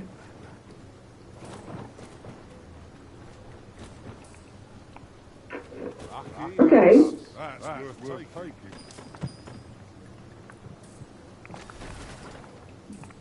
Okay. Okay. Well, there's ample evidence based on the defendant's obstruction alone to deny Diddy's motion for jail. This conduct in this case must be viewed in context of its overall dangerousness. In contrast to many of the cases cited above, there is a statutory presumption in favor of detention, given that Diddy here is charged with sex trafficking. Okay? And it is thus presumed that no condition or combination of conditions will reasonably assure the appearance of the person and the safety of the community. In addition, Diddy is also charged with participating in a racketeering conspiracy as the leader of a violent enterprise that exists to protect his reputation and carry out his will. The enterprise enabled him and assisted him in carrying out both premeditated and spontaneous acts of violence against numerous victims, including kidnapping, assault, arson, and sexual violence. The defendant and other enterprise members carried and brandished firearms, including when the defendant kidnapped a He kidnapped a former employee at gunpoint. Hold on, y'all. Let me. Child. is actually okay. Now the prosecution is getting into it. I told y'all it was about to get good. Yeah, Told y'all we was about to have a party in here. They literally said that he kidnapped a former employee at gunpoint. At gunpoint, y'all. But let's get back into this. Oh my God. Oh, also, have y'all heard the new Kendrick album? It's really good. Really good. Really good. Okay. So let's get back into this. Okay, so now we got Diddy kidnapping his own people at gunpoint. Okay. Over the years, the gender physical and sexual abuse has taken many forms, often in the context of long-term relationships. Throughout, there was a common theme. Diddy repeatedly and consistently forced and coerced women to satisfy his sexual desires. Often behind closed doors, he engaged in acts of violence against women, including throwing them to the ground, dragging them by the hair, kicking, shoving, punching, slapping. He manipulated, coerced, and extorted women, including by plying them with drugs, threatening to withhold financial support, and threatening to disseminate sex tapes that the defendant had made of their encounters. He intimidated women, including by displaying, and I think that's a typo, intimidated women, including by displaying firearms, threatening them, showing up at their homes unannounced, and attempting to beat down the door on one occasion with a hammer. Beyond his romantic partners, the defendant also physically abused his personal staff. Former staff members having described the defendant threatening to murder them, throwing objects at them, and being struck, punched, and shoved by the defendant, and seeing him do the same to others. Yo, who flipped? Who flipped? Diddy's staff flipped on him. The significant history of violence must be taken into account when viewing Diddy's obstructive activities. Taken together, there can be no doubt that the government has proven defendant's dangerousness by clear and convincing evidence. In saying his conduct violates local criminal rule and court order, the court also asked the parties to clarify whether Diddy's conduct, specifically his recent efforts to influence the jury pool through an orchestrated social media campaign, as in violation of local criminal rule 23.1. And this court's gag order incorporating the allegations of the rule that was imposed at the defendant's own request. As set forth below is both a local rule violation. They said, okay, fine. They said the court's October 2024 order and local criminal 23.1. On October 25th, at Diddy's request, the court entered the order requiring, among other things, to the government, defense counsel, and the defendant himself to comply with local criminal rule 23.1. Under this rule, parties are prohibited. Hold on really quick.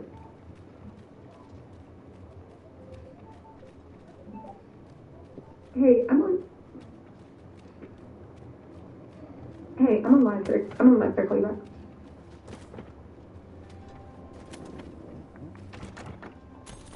Who's he suing?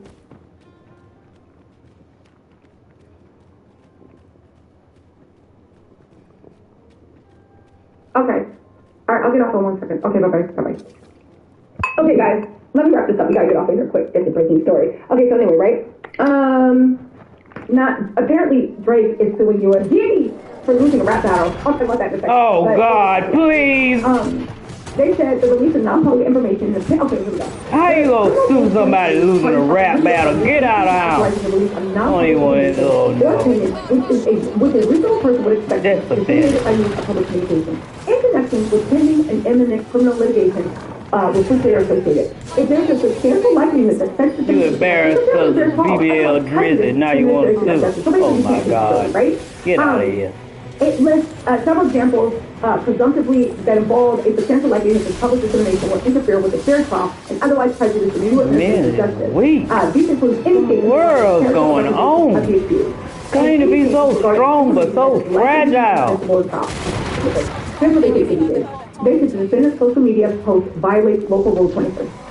Within 2 weeks of court's order, his family members have created a birthday fragile, soft-ass men. Directing them to ensure that it's blamed. They were calling me soft and sensitive. On November 4th, but y'all is some bitch. What about bullcrap? Of the children singing happy birthday while speaking to the defendant by phone. Then the defendant had it posted to his own account for the explicit reason that he wanted to better take the jury pool. He informed the family members, and she blamed Blake. I'm guessing just that. The defendant's intent, I think what they said in court, what he said was like, yo, we want to make sure we reach every jury person or every person on the jury sees this. The defendant's intent could not be clear. He expressly wanted to interfere with the jury pool in the case through the targeted public social media post, and he caused his family members to make the post. The statement, even if also arguably part of a public relations campaign, is squarely prohibited by the court's order. Rule 23, which prohibits the defendant from releasing statements regarding his character or reputation, because it relies on information inadmissible at trial, namely his family circumstances. Ooh, that's a good one. And even if it did not fall into any of the presumptively presidential categories outlined in the rule, a public statement expressly designed to interfere with a fair trial can only be presumed to violate the rule. Get this. Limitations on prospective statements by the defendant. The court also told everybody involved to provide guidance as to the perimeters of future public statements made by the defendant. Here, the court order sets clear and stringent limitations on public statements by Diddy and what he can make about the case. Prohibiting statements that relate to subject matters that presumptively involve a substantial likelihood that their public dissemination will interfere with fair trial or otherwise prejudice due administration. They outline. So anyway, they go on to say how Diddy did it. The identity, testimony, and credibility of prospective witnesses. This would include, for example, any public statements identifying witnesses or victims in this case of statements regarding veracity of those witnesses or victims, including but not limited to victim 1, right, victim 2, and victim 3. So now there's the victim 3. Oh, also, that means that Diddy's mom, that tearful statement he wrote, she didn't write it. Diddy told her to write it. And remember back when I read Janice Combs' statement, my cousin lied in reality. I think it's a lot like Diddy's enough to do that post. But I thought his mama wrote that post. Turns out Diddy might have been writing it all. Information that is likely to be inadmissible at trial and would be disclosed, and if disclosed, will create a substantial likelihood of prejudice and partial trial. As discussed above, this includes any information that has no bearing on the defendant's guilt or innocence and may tend to elicit the jury's sympathy, such as statements relating to family background, children's health, age, and any other similar irrelevant personal factors, or statements regarding, and information regarding the character or reputation of the accused. This would include publicizing information regarding specific good acts that would be inadmissible at trial. Jones, now listen, I know that sounded like really long and drawn out. It's actually super amazing because the prosecution is basically cutting Diddy off at their knees. They're saying that this little PR strategy you have planned, this PR campaign that the judge is like, oh, what's wrong with him asking this? It goes against the gag order that he requested, Rule 23. And we can't bring up your character, and we can't bring up your good acts, and we can't bring up what you do in the...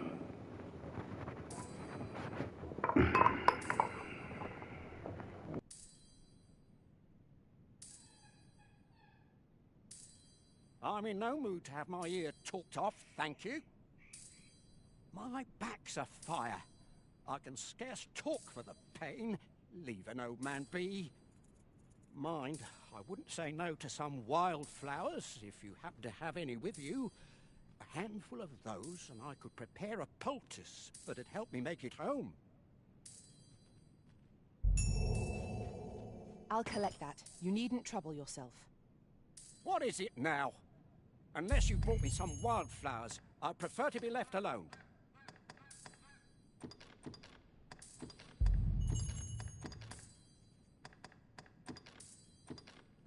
Well, that was most kind of you. My thanks for the trouble.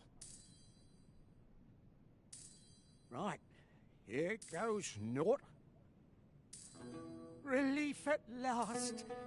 I was beginning to fear that I'd be stuck here for the rest of my days. I've a mind to thank you, sir. Would you look in on me at my home? I live nearby. There aren't too many houses out here, so you'll find it soon enough, I expect.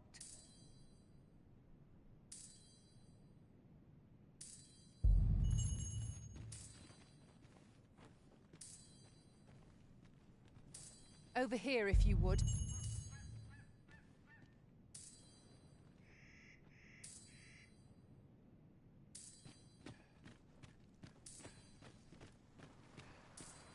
You're a welcome sight, Arisen. As ever, I'm yours to command.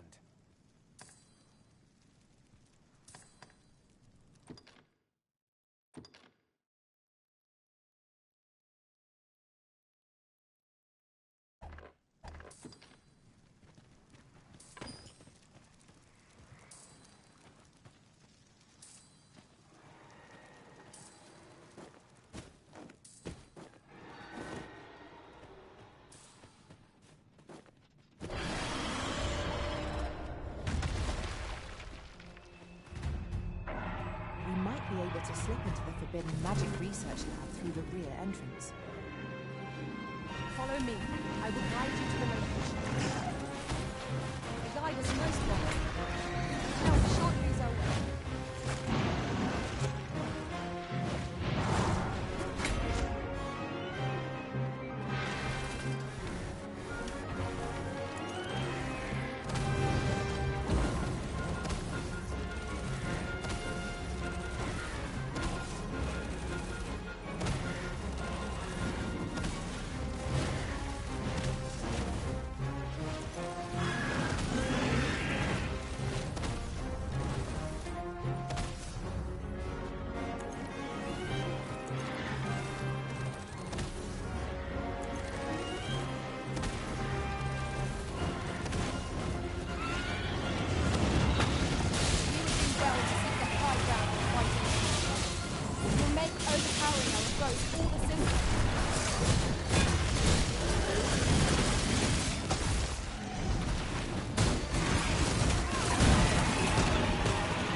Was well fought.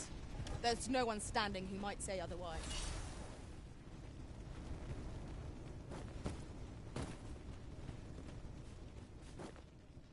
Oh! Fie! My back! Well, I'll be. Over here, if you please.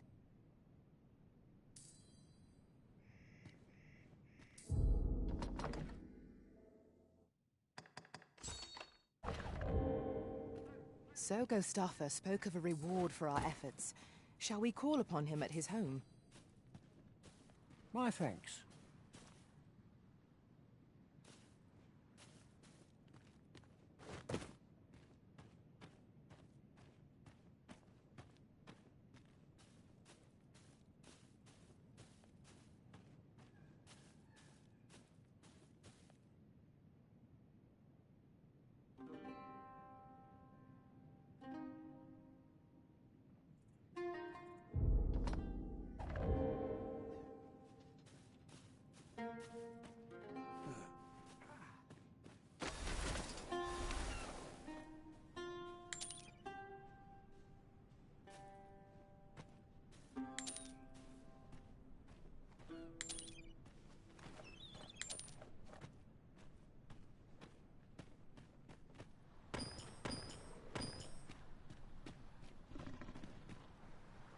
Over here, if you would.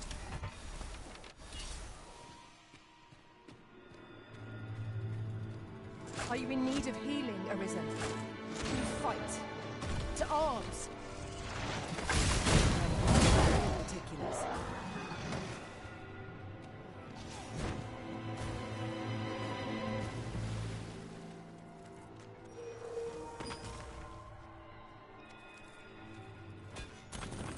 Community, you're not allowed to wage a PR campaign around it because what you're doing is jury tooling. Because you're bringing up things that the federal government cannot argue about in court about whether it's true or not. So a Christian Collins says a post saying, my dad spent so much to help the black community. And they can prove, which they can, that it was done at Diddy's directive. Well, baby, that's a violation. And even if Diddy's out on bail, they can haul him back in. They've done it for less. Okay, guilt on prosecution. So even though Diddy did, again, we have to see what the judge says, but this is really cute. I like this prosecution.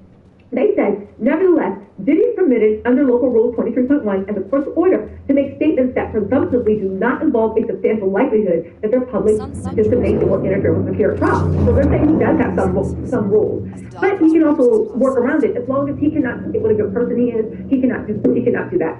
Great. They said his attempts to interfere with his criminal proceedings are not protected by the First Amendment. Finally, and this is the big Howie they wanted, the court also asked the parties to address the defendant's First Amendment arguments related to the gag order, and that Diddy requested and was entered on his consent. In short, the First Amendment does not protect his efforts to interfere with this trial or prohibit the application of the order of the statement.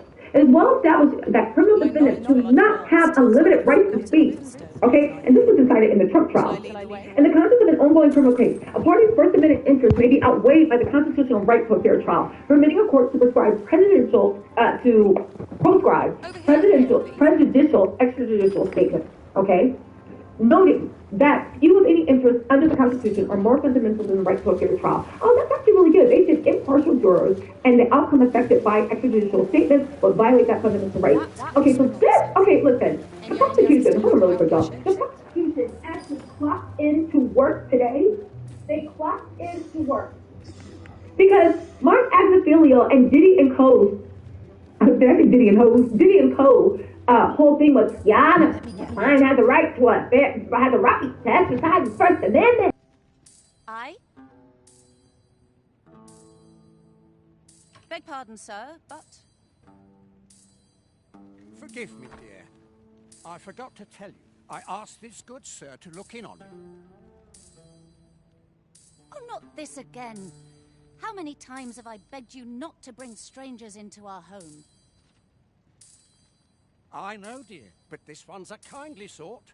Brought me the wildflowers I needed to make it home when I threw out my back.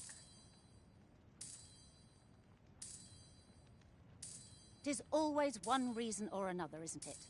And has it e'er ended well for us? Not once. Mark my words, no one wanders this far out unless they are running from something.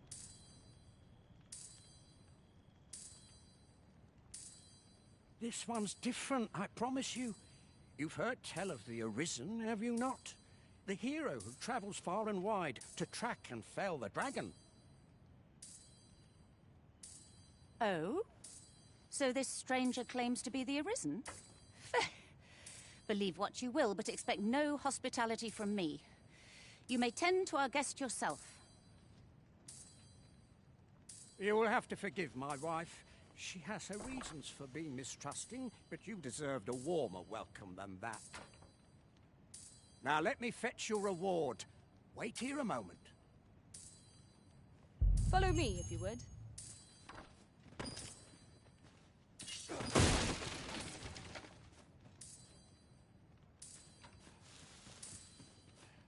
We're here, Master.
Arisen! I knew you loved this world too much to leave it behind.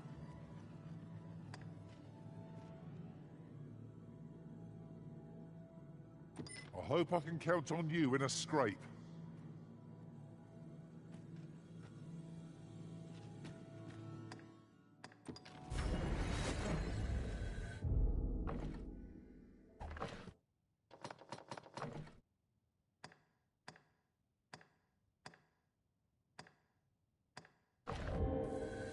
A troubling rumor has reached my ears, and methinks I ought to share it. 'Tis said there is an illness spores can contract beyond the rift that inflicts unspeakable harm on those around them. As it progresses, the pawn gradually loses all self-control, and in time will even cease to heed the Arisen's commands. Indeed. Well, we shall have to remain watchful, lest one of our company should start showing signs of this sick...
We've arrived, just as planned. Oh! Fie! My back! I've done it in again! Ghost Stuffer, when will you learn to be more gentle with yourself?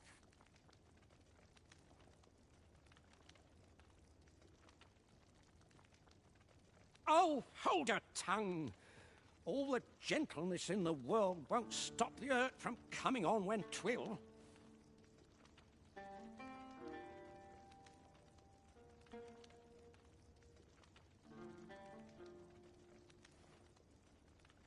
It's only gotten worse of late. There's naught for it but to make for the curative spring.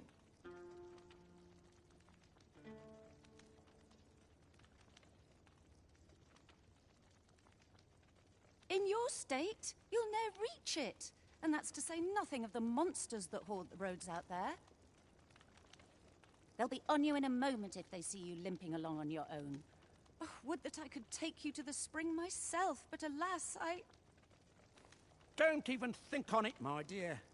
I'd not ask that of you, knowing how crowded places of that ilk make you feel. But what are we to do? I fear for you, my love.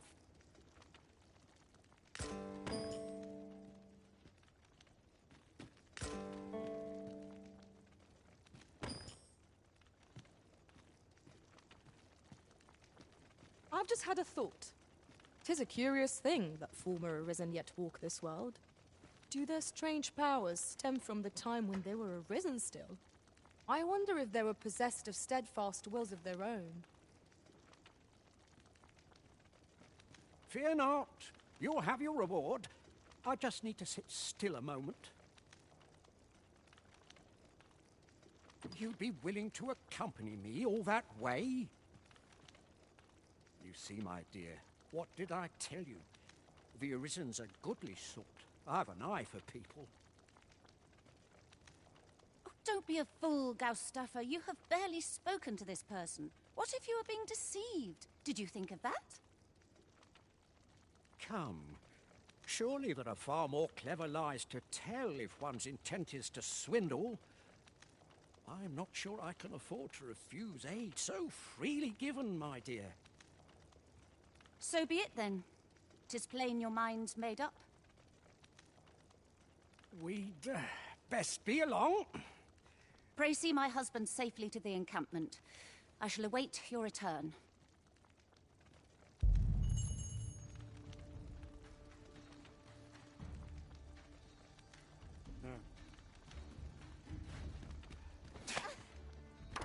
This curative spring sounds as if 'twould do wonders for an ache.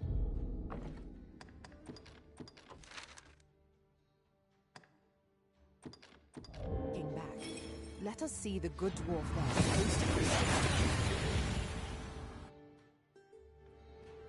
We've arrived well enough. Where to next?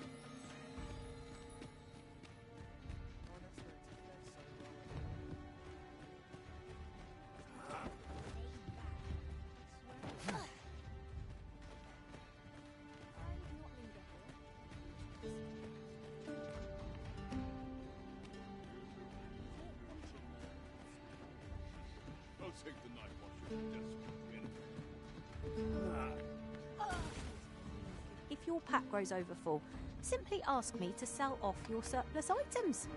I'll have the gold for you in a trice.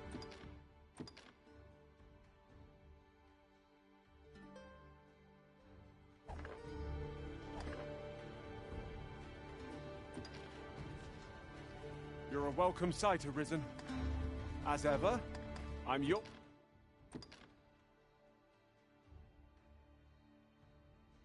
What's to come... I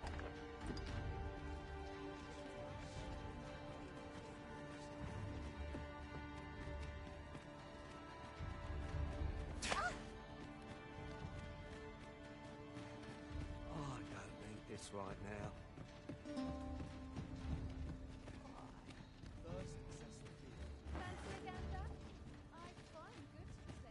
I happen to understand Elvish, Master. I expect you'll find my talents useful, should we encounter another speaker.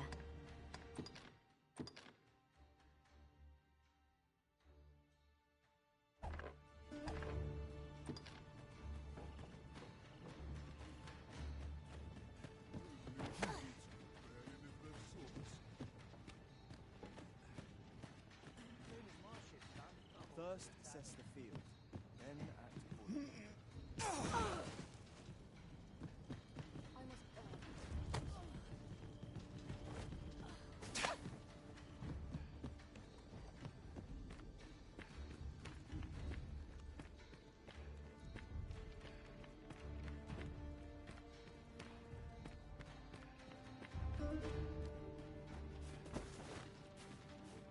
I am attentive and loyal, and prefer to remain by your side. In battle, I shall follow. Over here, if you would.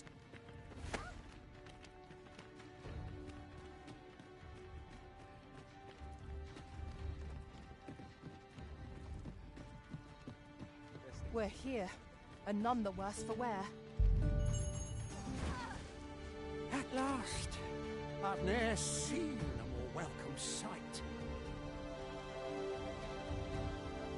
The spring here has been visited since times availed for its curative properties.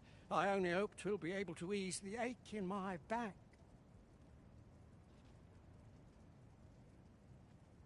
I'll go have my soak now, if 'tis all the same to you. Can't have Cleona fretting over how long I've been gone.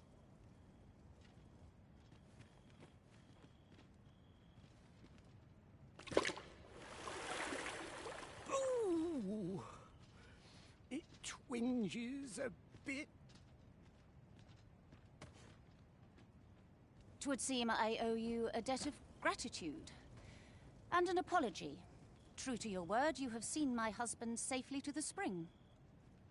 I was so afeard for his well-being, I couldn't bring myself to sit at home, waiting, wondering. So I followed you at a distance, though now I see I needn't have. My husband and I are met with persecution everywhere we turn, you see. More than one village we thought to call home has driven us away. That is why we live in so far-flung a place. Gaustaffer can bear the judgment well enough, but I cannot.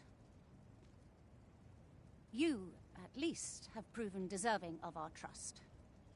My husband was right about you. You are a kind soul, indeed. I shall not soon forget this good turn you've done my husband and I. You are welcome to visit us again, if your travels should happen to take you as far as our abode. I would fain lend you my skills as magic archer maester, and I'm certain my husband would be only too glad to take up his blacksmith's hammer for your sake. Sir Cleona was the magic archer maester all along. It seems we've gained a powerful ally. Greetings. I expect you must be weary from your travel. Its healing waters draw upon the...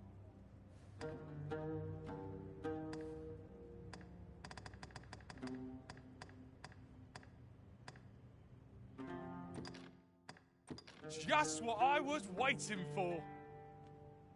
You ought to be ashamed of yourself.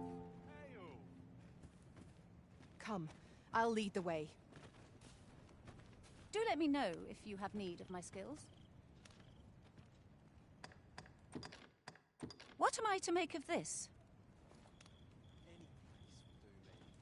So long as I'm ale and food. 'Tis dark enough to warrant the use of your lantern, Master.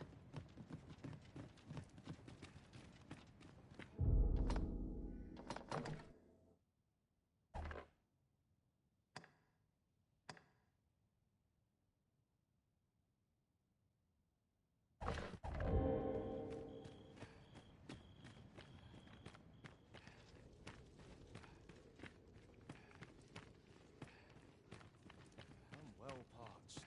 My tongue's like sand. Like getting cut open.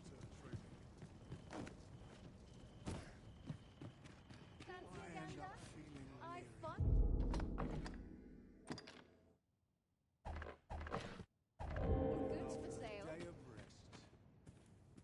I've weapons to sell. Thank you, sir. I am well in... Thank you, sir. In my line of business, patience is key.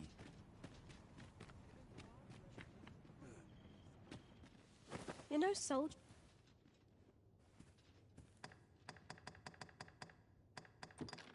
That's what I like to see. You're no soldier, are you? I'd not recommend camping. You'll awake neath a blanket of ash. I can give you a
over your head at least.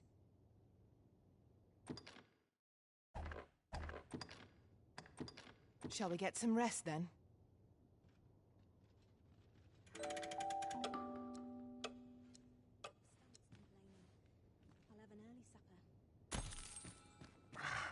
A good sleep does wonders. Come, we've much to be getting on with. Ready to forge on? You're a welcome sight, Arisen. As ever, I'm yours to command.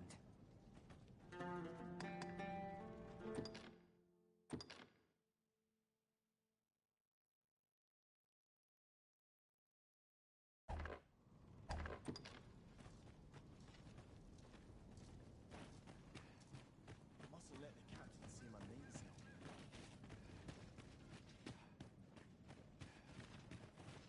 Wearing armor all day. Barely lift their swords.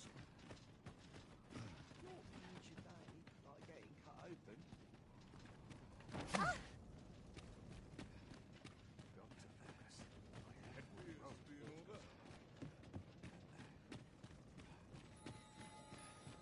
Any. I can't wait to find out what's inside.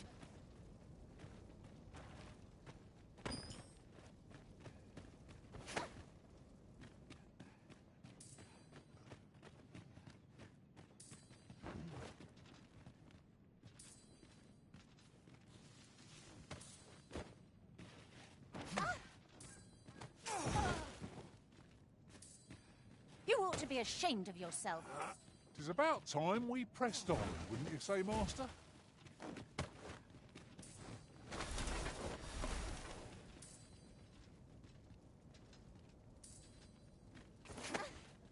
Here you are, Master.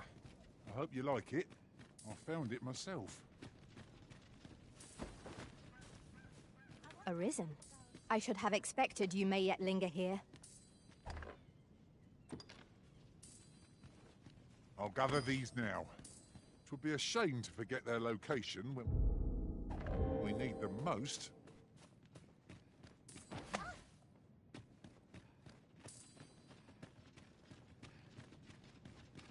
We ought to have another talk about our future.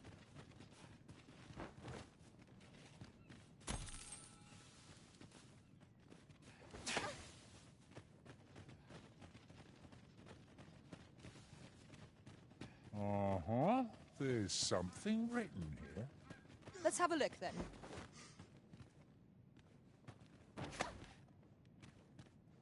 Any place is paradise if I'm with Gaustaffer, but...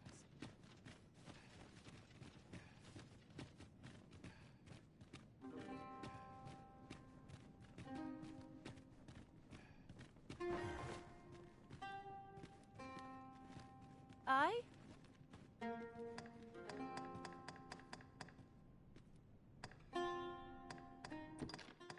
I thank you. I wonder how Gaustaffer's back fares.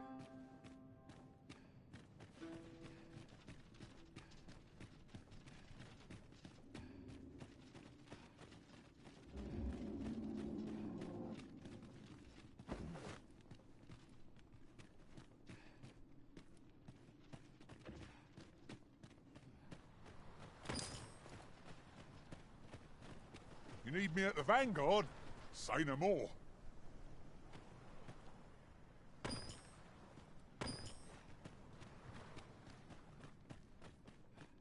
You ought to be ashamed of yourself.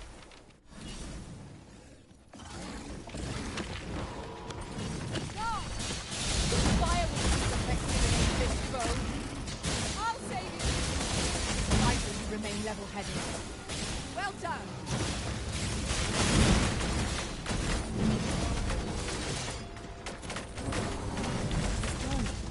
Thank you, Arisen.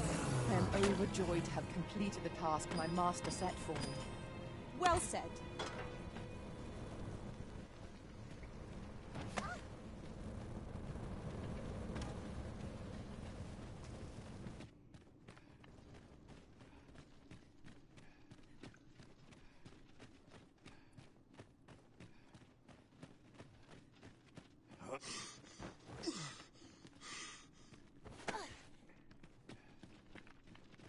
Oh, to walk again among the wood's gentle mists.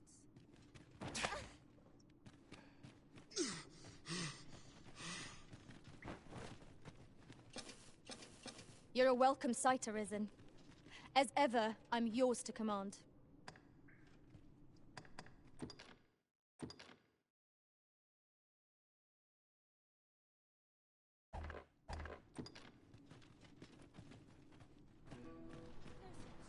There returns the armor.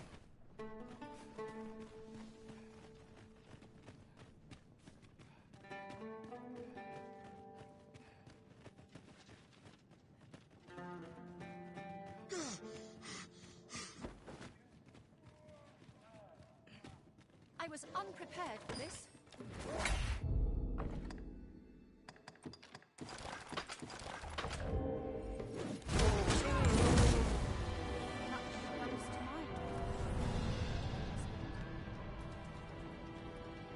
I will admit your words inspire confidence.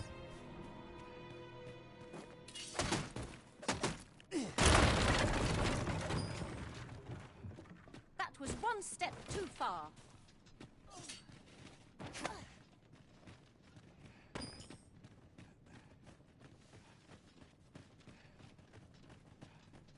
You would gather materials here, Master? Can we really afford to carry more?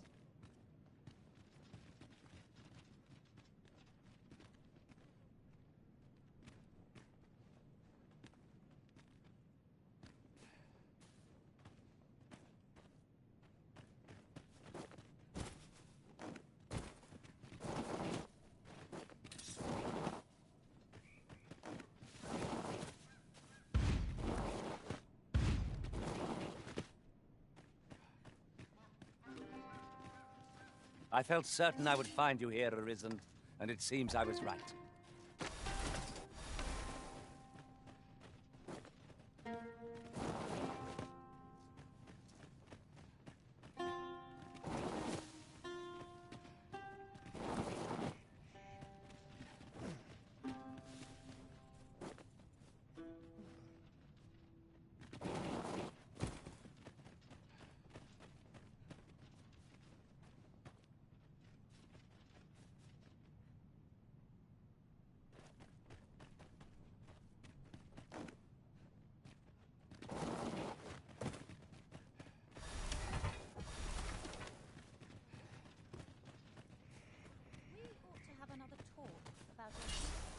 I'm all for smelling the roses, but just now, did anyone else see that? Orc catches the light. We ought to take a closer look.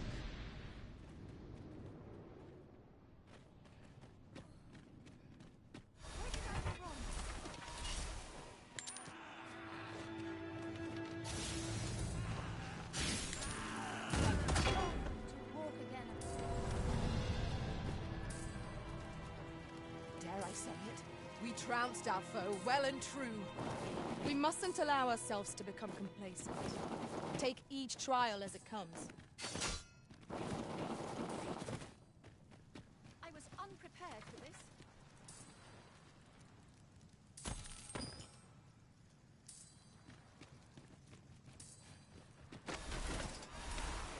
You ought to be ashamed of yourselves.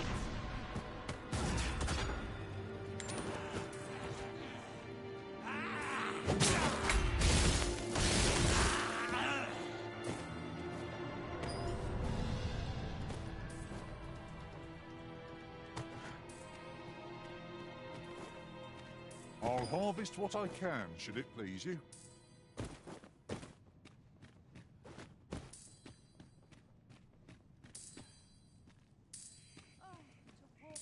Oh, ho, ho. I'd not have thought we'd find one here. A splendid discovery. Interesting. I shall have to inform my own master of this.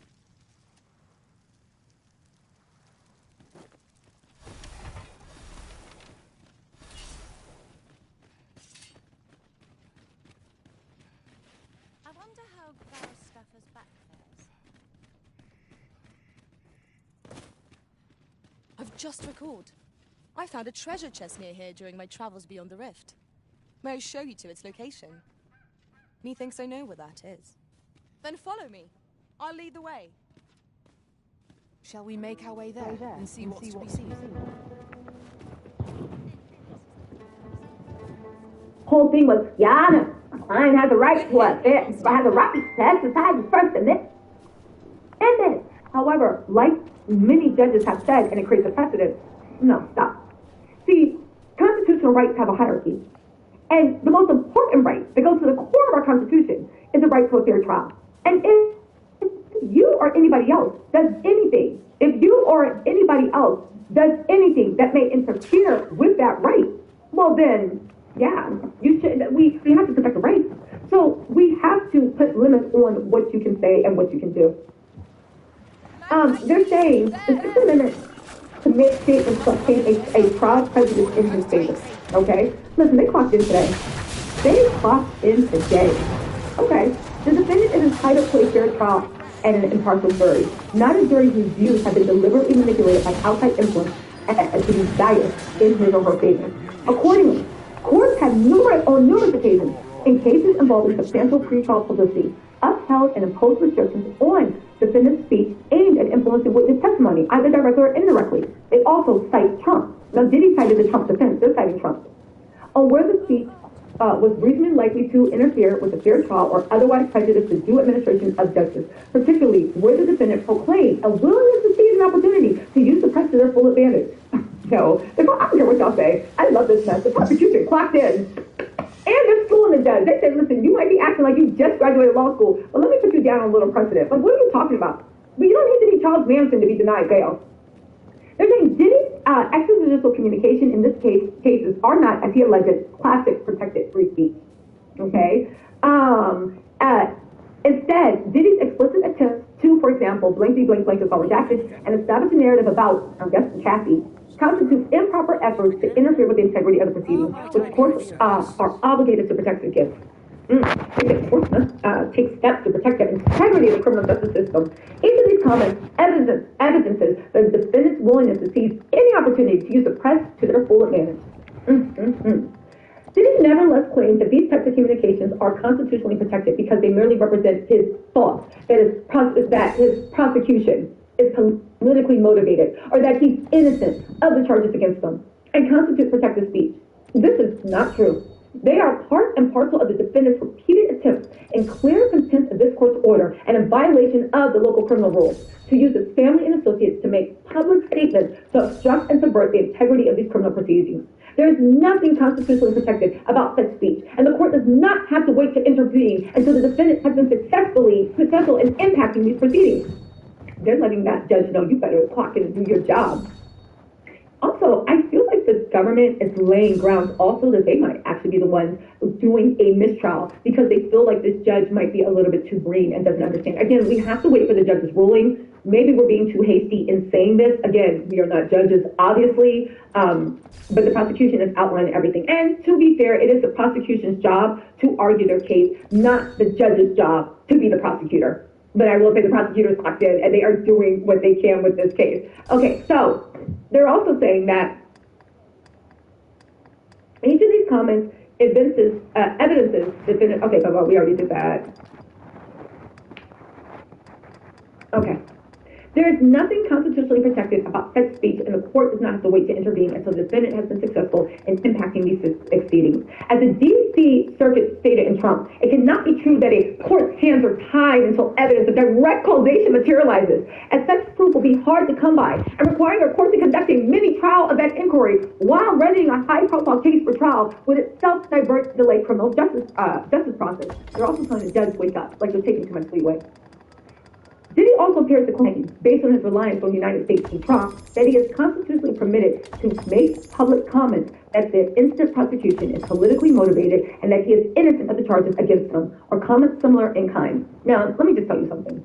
We all know, I think, also by using this is Diddy's way of trying to get in Trump's good favor, of appealing to Trump's ego, even using Trump as it, because Trump cited bigger and deeper canon, which is law, right? Canon law. The fact that he's actually using Trump, I still think that's an SOS. I don't know if Trump will grant it, but he wants that pardon. And for those of you guys who don't know, you do not need to be convicted to be a pardon. You don't even need charges filed. The president can pardon you at any time. The pardon power was really made to help the president in case there is some type of military coup, or in case the military tries to take over. And the president is supposed to be the president and have the nation's best interest at heart. So if he directs someone to do something in the interest of the office of the president and at the office of the president's bidding, they cannot be arrested. They cannot be stopped. The president can pardon them before the blood's even dry on the pavement.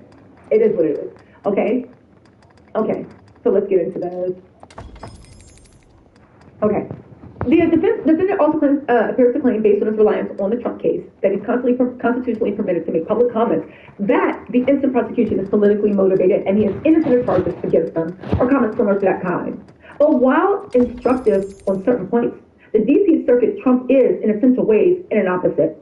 The court in Trump faced a unique task of balancing the right of a current presidential candidate to speak publicly about his charges against the public's right in a fair trial.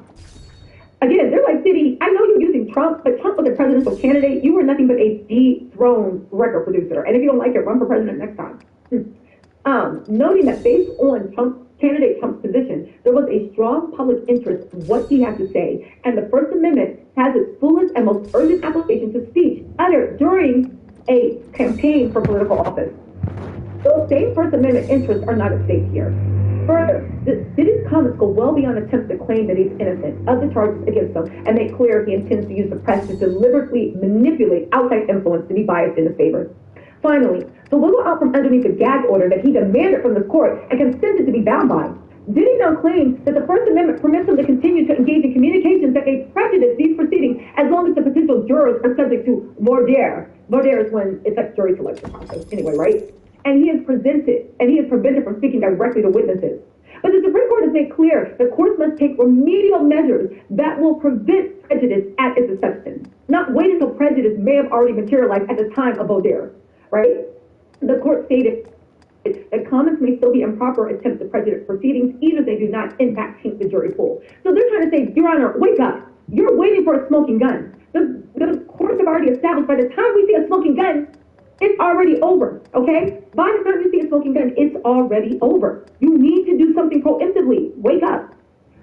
In light of Diddy's history of obstruction, the court has an obligation to protect the fairness of the proceeding, including protecting the right of the public to have this trial end in a just judgment. The First Amendment offers no protection for the defendant's intentional efforts to interfere. You know what? This judge is so, I think, worried about, maybe he's worried, I don't know, about Diddy's team getting a mistrial. I don't think he thinks that the prosecution might go for a mistrial. And this is the last part. If the defendants proposed by Diddy failed to ensure the safety of the community or Diddy's appearance in court, then for all the reasons listed above, there are no conditions sufficient to reasonably ensure the safety of the community or Diddy's appearance in court.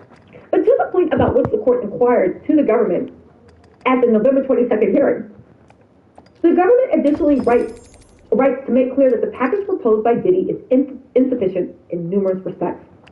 Without any meaningful specifics, Diddy argues that through private security, he can turn an apartment in the Upper East Side of Manhattan into a more restricted security than in the detention unit, and meet the requirements of the Bail Reform Act. The restricted environment, the proposal relies on a private security company to monitor family visits, ensure zero non-lawyer phone and internet usage, and restrict visitation to a pre-approved list. Such a proposal, in essence, elaborately replicates a detention facility without the confidence of security. Such a facility is failed, right? They also say, Diddy also appears to claim that Trump stands for the proposition that a criminal defendant has a greater constitutional claim than other trial participants to criticize and speak out against the prosecution and criminal trial process that seek to take away his liberty. But this overstates the court's holding.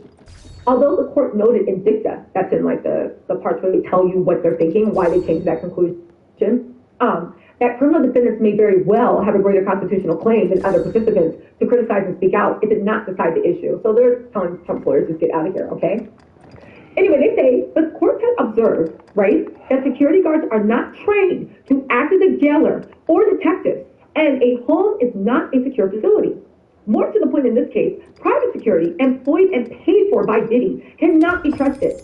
Throughout the charged racketeering conspiracy, the defendant has used private security to stash weapons, purchase narcotics, pay commercial sex workers, and tamper with witnesses, among other things. Oh, they clocked in today. The defendant did so through a racketeering enterprise that he led and controlled, and through which he willed his immense power and influence to cause others to act on his behalf.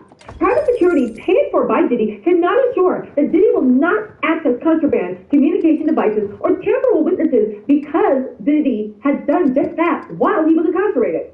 I don't get another bag full of Tucci to that list. Tucci, whatever you call that thing, Coca-Cola. Further, under the proposed conditions, the defendant would still have access to individuals, such as family members, who would act as his intermediaries, as they do now. Smuggle in contraband devices to him, and even bring him drugs. Oh, okay, they did put Tucci on the list. Oh, they clocked in today. I love this. It is simply unreasonable to pretend the defendant would not use whoever he has access to, family, security, even legal staff, to accomplish his aims. No amount of private monitoring can effectively mitigate risk. Finding that 24/7 monitoring by private security to be insufficient where Diddy's activities inside the house will not be observed, nor is it reasonable to believe that Diddy could not evade monitoring by obtaining access to communication devices and employ other methods to carry out criminal activity and endeavor to obstruct justice. The proposed conditions fall short of sufficiently protecting against future violence and obstruction. Defense counsel claims here there is 0% chance, Yana, that Diddy would be violent towards someone while out on bail under the proposed conditions. This gross overestimation ignores the realities of his history, including the acts of violence he carried out himself and through those working on his behalf. Unless private security can staunch the defendant's malignant influence over everyone around him, a pattern that has resulted in numerous individuals being physically harmed and threatened for decades, the court cannot have any confidence that the community will be safe and the defendant out on bail, regardless of the presence of private security companies. Likewise, private security will be ineffectual at preventing Diddy from violating his conditions. Diddy has decades of practice at covering up his crimes and shows no signs of stopping. They even said, going back, he falsified illegal pad evidence. This is in addition to all other rules set by the borough prisons, the court, and even his own counsel. That the defendant has broken and ignored since the recent inception of his criminal case. A promise now that he will abide by the conditions of release is insufficient. Oof, they dragged him. They said, okay, they dragged him. They said, finally, Diddy's lawyers and family members do not provide meaningful guardrails of his conduct. Finding the assurances by defendant's father to take personal responsibility for the defendant was insufficient to ensure the safety of the community, and pre-trial detention was the means chosen by Congress in the Bail Reform Act to protect the community from dangerous defendants. Far from ensuring the defendant will abide by conditions, these parties have enabled the defendant to flout rules while at the MDC. Moreover, defense counsel's blasé attitude toward breaking these rules while simultaneously asking this court to release the client does not give the government any confidence that counsel will be able to police the defendant's conduct of murder. Indeed, contrary to representations by counsel just days ago, the defendant has continued to engage in unauthorized communications with family members from the MDC by using another inmate's Contact Me SAP account as recently as yesterday. For the reasons stated above and by the government's prior briefing, we say the bail should be denied. Let me tell y'all something really quick. The prosecution, they clocked in. They clocked in. I thought Friday, I was like, what are you doing? They clocked in. They went to work. They destroyed each one of Diddy's legal arguments. Let's see what the judge does. But baby, they clocked into work. And legally, I know it wasn't like a rah we're used to. This was such a well-written response. It was a well-written brief. It was amazing. Hey, what's up, B? B has gifted a membership. And Faith and Truth said, if Diddy is released and someone is seriously hurt or limited, I hope and pray they sue the U.S. government. I don't think they can sue the U.S. government. There might be grounds maybe for a mistrial because of the death, but even then, that gets tricky. Again, listen, you guys, whatever happens with Diddy happens, okay? And I say that to say we're going to cover it all, and I'm going to come back on live later and read Diddy's motion if you guys are into that. But I will say this. We're in good hands with the U.S. Attorney's Office. They clocked in today. And I just don't see how the judge is going to ignore this overwhelming mountain of evidence that Diddy lies, he conceals, he did this, he can't be trusted, and he can't be controlled. I just don't see how they're going to get around that. I don't think, because when the judge rules, he has to give his ruling. And if he does rule, it might be grounds for a mistrial. I know Diddy's hoping for a pardon, but it might be ground for mistrial. You can't tell me, like Diddy hoping for a pardon, that him citing Trump all and down his sleeve wasn't a bat signal for Trump to pay him any mind. Now, I'm not saying Trump is going to release him. I'm not. But I'm saying Diddy's throwing up that bat signal, doing everything he can. Hey, what's up, Dread Mega? You say it's Team Tattletale all day, every day. Woo, smash that like button. Woo, that's what's up. Thank you. And Holly W, thank you so much for becoming the newest Tattletale, Holly. Okay, so listen, guys. Let me get out of here. I'm going to jump back on later. Also, hit me up in 10-15 minutes. Drake is suing UMG because Kendrick destroyed his career. And it is a study lawsuit. Meet me back in 15 minutes. We got to talk about that. But y'all, with the Diddy trial, we're in good hands. The prosecution clocked in. We're in good hands. A round of applause for the prosecution. We're in good hands. I don't see how the judge is going to be able to ignore that. But make sure y'all smash the like button on your way out. Hit me back in 15 more minutes. I'm getting a legal doc for Drake's lawsuit against UMG and Kendrick Lamar. Yo, he's taking being a sore loser to new heights. His mama.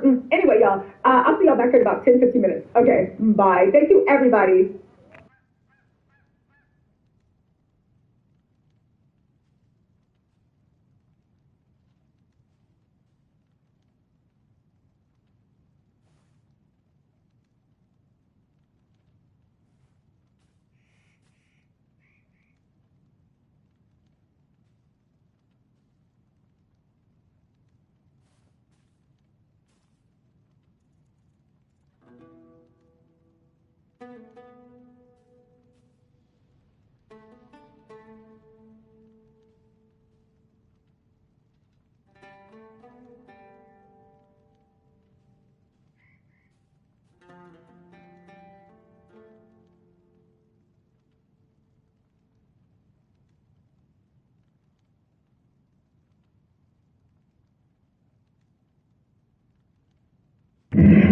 Hey, what's up, guys?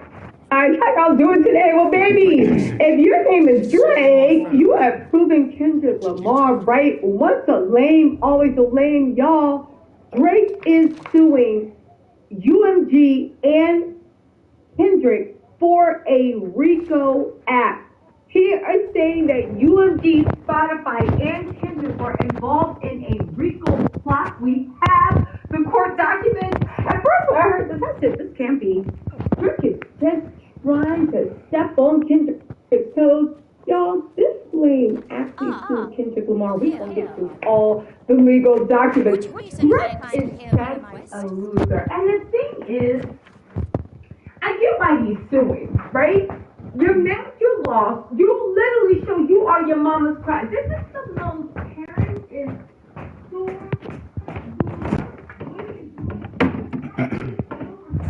believe that Kendrick won this battle fair and square. Y'all, what y'all want to start at? Y'all want to start with the court documents, or you want to start with the way that Twitter is dragging Drake? Actually, we're going to have to start with the way Twitter is dragging Drake. Drake is so... This man. So let's get into this, right? So, listen. Billboard was the first people that broke this. I got the court documents. We'll go over them in a second. But they said Kendrick Lamar, meanwhile, has also spent his entire career associated with UMG. First through the TVE imprint, which is distributed by Interscope, and more recently through his own company, PG Lane, which he just licensed through Interscope. In technical terms, Drake's filing that he just filed today is not yet a full lawsuit, but a so-called pre-action petition, a procedure under New York law that aims to secure information before filing a lawsuit. Spotify declined to comment. UMG did not immediately return a request for a comment. Now, this story is developing, but it's already developed because we got the legal papers. We are going to get into this. Monica said that's why he had all the white streamers. He could never explain this to some ninjas, right? On top of that, Play said, and Drake's going to try to prove that they used bots and artificial methods to inflate the song by exposing how he has benefited from those same methods in the past. Again, he has initiated legal action against Universal Music Group and Spotify over allegations that the two companies conspired to artificially inflate the popularity of Kendrick Lamar's They Not Like Us. Let me just say this, right? Because I never thought a villain. You always see those movies, the way villains are their own undoing. I never thought that Drake would be this lame, this corny, and this dumb to be his own downfall. You literally went from being one of rap's biggest draws, even though now we see what Kanye was talking about.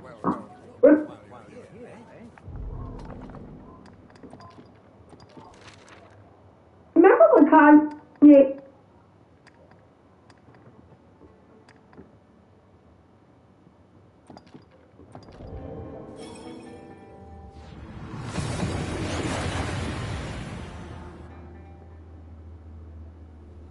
We seem to have a right without issue. But how are we safe here?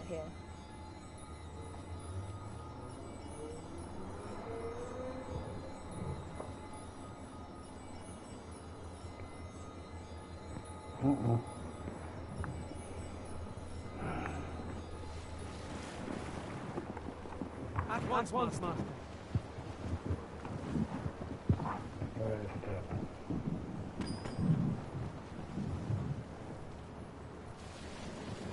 Why don't we have a taste?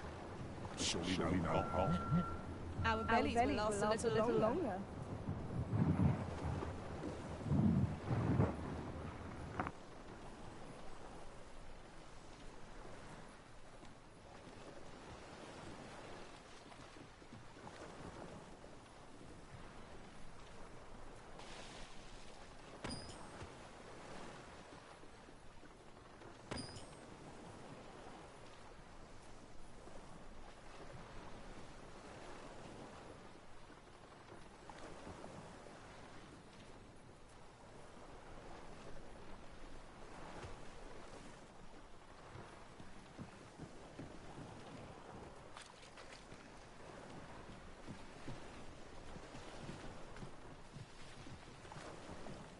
I'll gather these now. It would be a shame to forget their location when we need them most.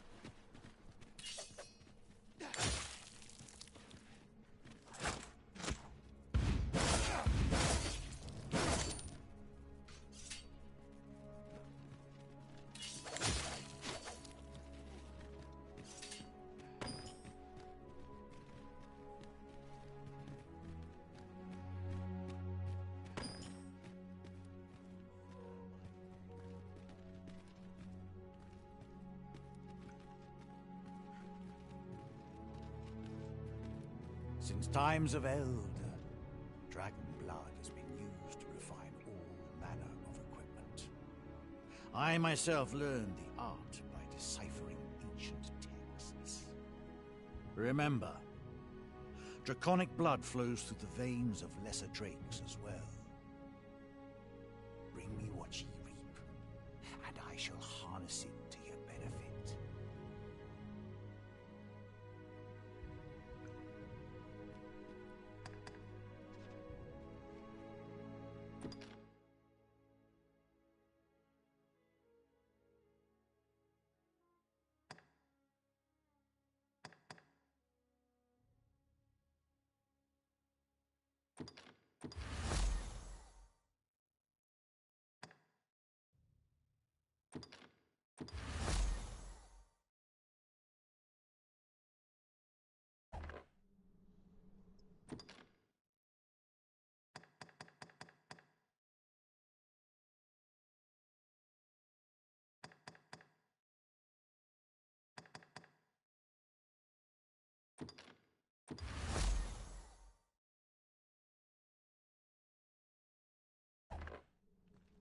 Then I bid ye farewell, and safe travels.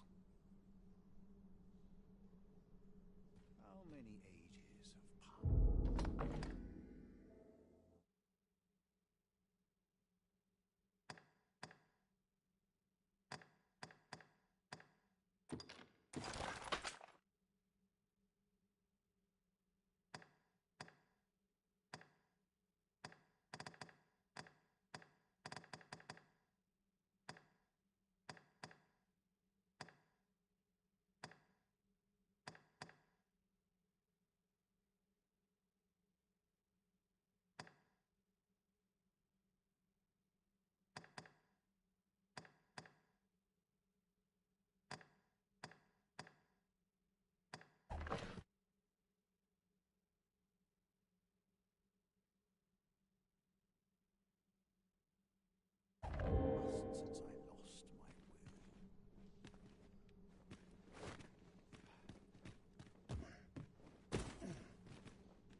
This place offers a view of the sea.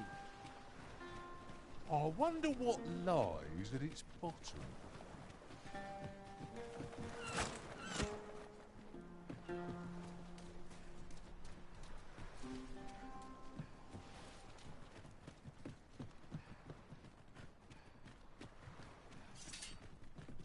I felt certain I would find you here, Arisen. And it seems I was right.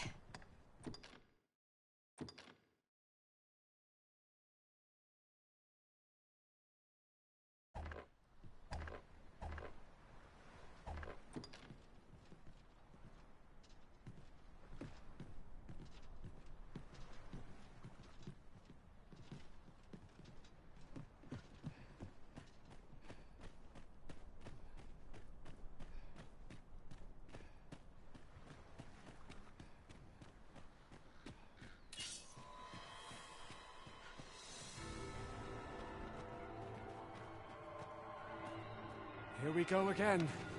If battle cannot be avoided, 'tis fight or die. No quarrel here. That was incredible. Never have I encountered such a strategy. Truly?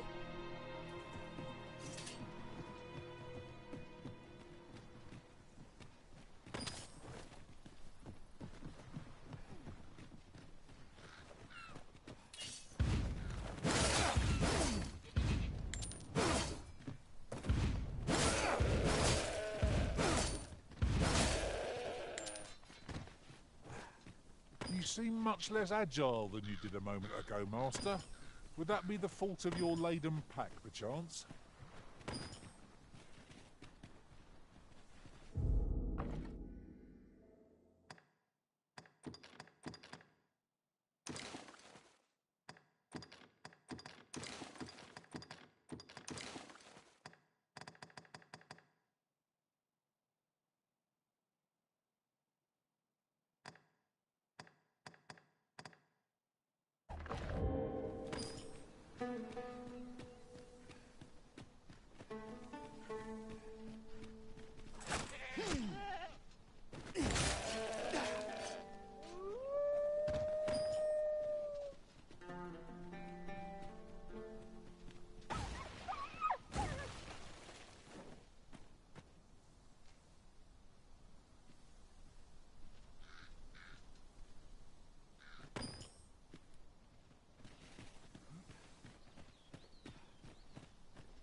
I'm all for swapping stories, but perhaps another night. I can scarce keep my eyes open. Agreed. We ought to give ourselves a chance to recover ere we continue on our journey.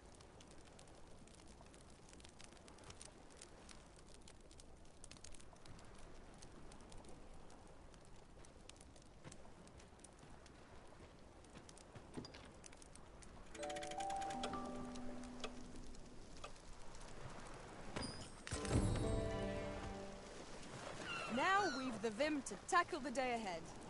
Off we go then. Ready to forge on?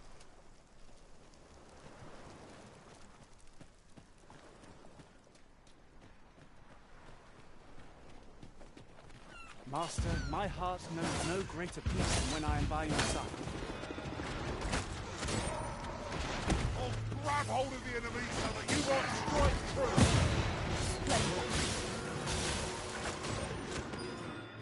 That was a skillful bit of thievery. You do your vocation proud.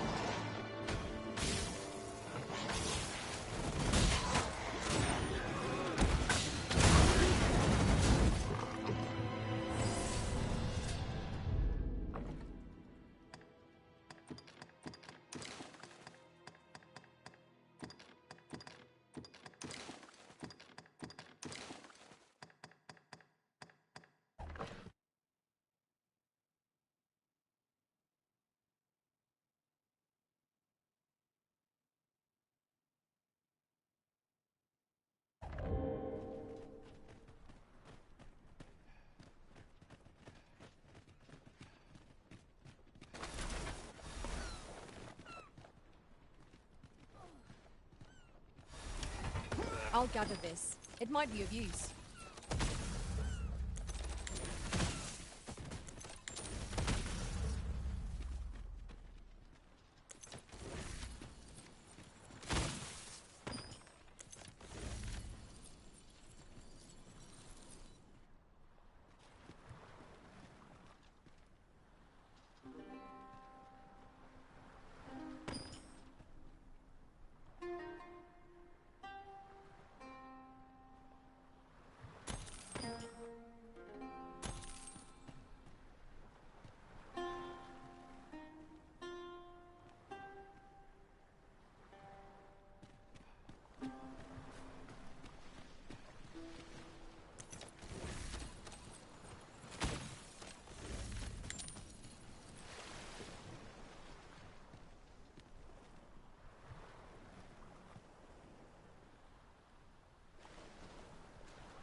What do you think the gay man should be worried about in the next 4 years?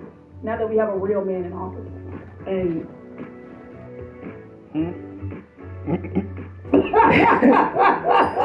you know what? I don't think they should be worried about nothing. If they turn their lives around. Hey y'all, it's your girl Fanita. I got a podcast. The show before the club. This is where we sit, chat, talk, and drink. Bottoms up.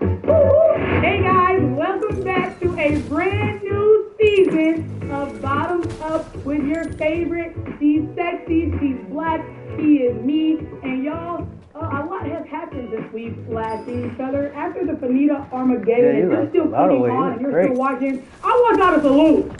I want y'all to salute, because y'all really for me. If y'all still here, y'all really do. Wow. And I love y'all so much. I look You forward look to this incredible, season. But baby. now I will introduce our first guest of the new season. She is had to on the lose more than war 100 against pounds. homosexuals, and she is spreading the Wow, gospel. And Benita. she wants us to stop encouraging that LGBTQ shit. Give it up for Terry motherfucking Jones. Oh wow, she really lost. Some Go, gaggers in the chat, Benita. some gaggers in the chat. Jeez. Terry, how the hell are you, girl? I'm great. How are you? She had to I'm lose doing more than well, 100 pounds. Well. Probably 2. You would know. Oh, I was actually. I know your legs actually work. You don't have to sit like you're sitting in a wheelchair. Yeah, they do work now, actually. Yeah. By the grace of God. You don't have to sit plant. No, I feel like that's on the leg. Because you don't fit the chair.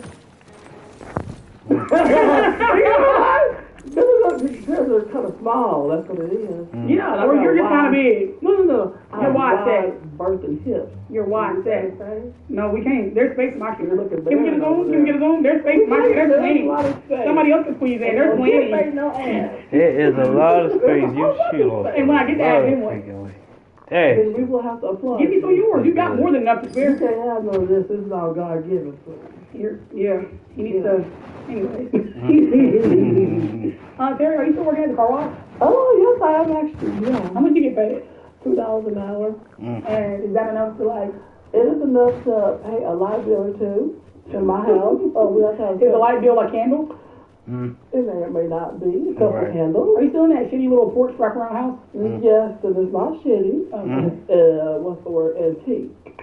So it's a bit worn down, but you know, like you and that wig. I'm not wearing a wig. I don't have no shoes on, and I don't have no socks on. That's just my natural foot. It just flare out like you just get a light go around your ankles down. I do. I do. Look at it. How long have you been wearing those ballet slippers? For about 2 days now. Really? I can't take them off because I glued them onto my foot because they're kind of small for me. I believe it. So I have to glue it on there a little bit so they stay on. I can't get them off now. I'm not gonna lie, your foot looks tight. Oh, looks like it's gassed in prayer. Tight, baby. I know that's real. Anyways, so how was your flight from Louisiana to LA? It was kind of bad actually because I didn't have no wheelchair assistance, and they assumed because I was walking that I just need a wheelchair. But why would I be walking to the airport? I need somebody to escort me, like the lady I am, to the airport. Did it make you purchase 2 seats, or were you good? Just the one, and I didn't need an extender this time because I'm on that Ozempic. Oh my God, yes, all my friends are too. Oh, when are you gonna start? I don't need it. You showed up and needed it, did it? But I never touched that shit. Okay. You sure don't need it no more, baby. Woo. Talk to the G. G. Anyway, G.O.D. We love God. Yes. Praise Him. Okay, so I want to talk the fact you get something from the truth. Okay. So your full name is actually Teresa Josephine. It is. Well, you're forgetting the middle name and last name. Okay. Well, can you? Teresa Josephine Marie Fortenberry. Yeah. That's Fortenberry is that like a derivative like slave name? Or? No. Why would I have a slave name? That's your people's thing. My name is God given. Yours was owner given. But me personally, that name comes from like a long line of Fortenberry. So you're white? Of course. Okay. And so how do you feel like? Do you feel like there's any like struggles like being a white woman in America? You know, there is a lot of struggle because people put like pressure on us to like adhere to certain cultures of like other people, but it's like at some point you got to realize that we got our own culture, we got our own issues to battle. So it's like, how do y'all want us to accept y'all when y'all can't accept us? It's a two-way street, you know what I'm saying? Speaking of white women being oppressed, Trump is president. How happy is that? God. I know, right? I was praying all night and all morning, the day of the election, that came to fruition. And my good God put that in my How many votes did you get? I'll break it one. I'll break it a couple. Okay. I'll break it. I only gave him one because I thought. I feel like you put him on the map. Like, honestly, let's give it up. Yeah. He's shaped like the map like you too. But, you know. I got bins and things. Okay. Would you ever want to meet President Trump? I already have. On several occasions in his close quarters. In the Oval Office? In the Oval Office. Oval. In the Oval Office, in my home, in his home. He's quite sweet and romantic. He's not that bad of a guy. He's right? not actually. He's We very should give him a romantic. We should actually. I've given him several. The so-called forbidden magic section. Yeah. Your birthday's July 4th? It is actually the most patriotic day of this great nation. Of course it What is. is your favorite thing about July 4th? What does July 4th mean to you, and what does being born on July 4th mean to you? July 4th means everything, to be honest with you. The day I was born, it's the day America got its independence from the bullshit ass country over there. And you know, it's just great. It's patriotic. It's everything that I stand for. I love America. What do you think about Juneteenth? Hate it. Why? I don't understand why colored folks think they need a whole day to celebrate being black. Who gives a damn? Do you think why? They always want something. Exactly. They always want too much. You got a whole month, now you want a day too? Y'all want to buy a house. Exactly. Y'all want to vote. Why? You want the right to speak. Sit down and like. Oh, that's crazy. I miss the days when we were just free-force, you know what I mean? Exactly. And then lastly, I see that you're quite the avid swinger. What? You know what a swinger is, right? I do.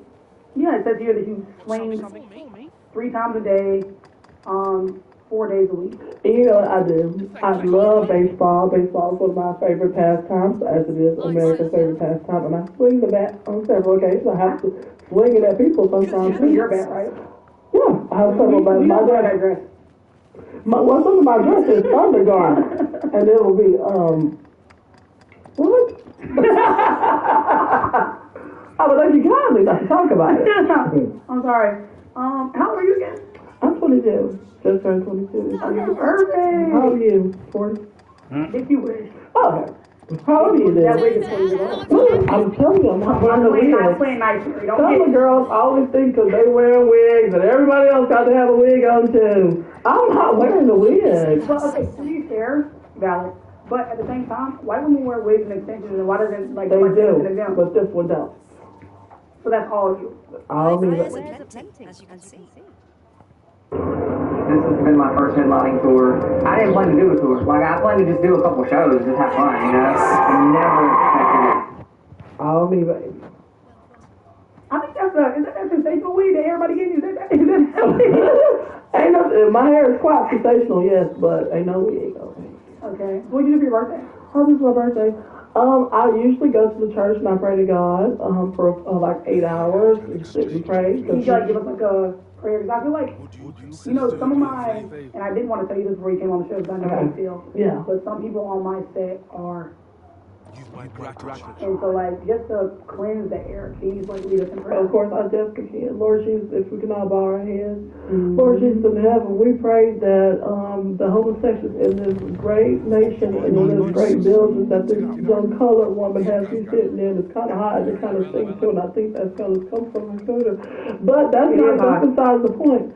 I tell you what, Lord Jesus, rid this building of all that gunk and filth that is homosexuality and all that nastiness that come with it, Lord Jesus. Lord Jesus, put forth the barrier of Christian life. Oh, I thought you. Oh, no. Okay, yeah. Put forth a barrier, Lord Jesus, between me and her, because the fish is getting crazy. And that is hot. I want to do that as well. And you know what? Amen. Amen. Devin, do you feel straight? Okay, good. Thank God. It worked. It worked. Oh, no, we got a testimonial. I'm a miracle worker. It's a Christmas miracle. Thank God. Oh, I don't celebrate Christmas. Why not? Because it's a distraction. Oh, but it was the day that Jesus was Exactly. Why are we talking about Kris Kringle instead of Jesus on Christmas? It's a distraction. I really talking about It's Project Bluebeam. That's what it is. But I feel we talk about Jesus and Santa like equally. You're not supposed to stray away from Jesus. Jesus is the main focus. So, like, do you not like receiving cookie gifts? I do not. I give all my gifts to What if Donald Trump wanted to give you like a mansion? If he could. If you wanted. So you have an exception? Huh? You make exceptions? Yes. For him and him only. Speaking of him, what does your ideal man look like? Orange. I'm just kidding. I love a tall man, blonde hair, blue eyes. Like an Aryan king. I would say Aryan. That's a bit harsh. Okay. I would just say, my apologies. Yeah. I just like a tall, blonde, blue-eyed guy. with Somebody that hard-working survives, like, yeah. some stuff. Yeah. Event. Yes. Yeah. But a hard-working man that takes care of his family and loves Jesus, that's my type right there. Have you found any, do you have any guys on the roster right now? You know, the last time I dated a man, he turned out to be a homosexual, so I just had to put that down. Mm. I had to put myself aside and focus on Jesus. How did you find out that he was gay? I have an account on this thing called Grindr. And I go on there to pray for the deceit and disgust that is in there. Because it's a lot of it is nasty on there. I've seen it work. But it's sick as nasty. It is nasty on there. So I go on there to pray for them. Mm-hmm. And I come upon a blank profile. And I'm talking to that blank profile. I'm like, send me a picture. I want to know what you look like. And the picture is him. No. It's him. I send the picture back like this. Go. You know, I feel like, since you're in LA, I'm just gonna give you the rundown. Every man here is gay. Yeah, I know. I can smell it in the air. So it's like poppers. He said, so like poppers and G3 songs. And I smelled it the second I got off the airplane. Will you be visiting West Hollywood right here? I will not know. That is a lawless place. It very much is. Yeah. And you will see like ass cheeks at 9 a.m. I'm sure. Yeah. I'm so sure that's what they give. So what do you think of Chaperone? Who? Chaperone? A chaperone? No, Chaperone. You know the girl?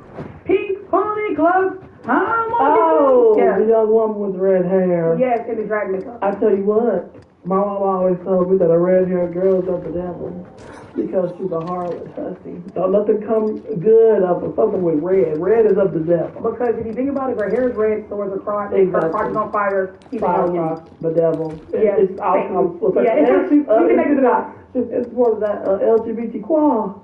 Yeah. Right. What? So it's like, I know you hate homosexuals. I hate them. Okay. I don't agree with their lifestyle. Okay, perfect. I love all of God's creation. Good. Even lesbians? You like even lesbians? I love them. Okay. I don't like them. I love them. I love them as a creation of God. But you don't like them as a person? I don't agree with their choices. You're like a angelic. What is the word?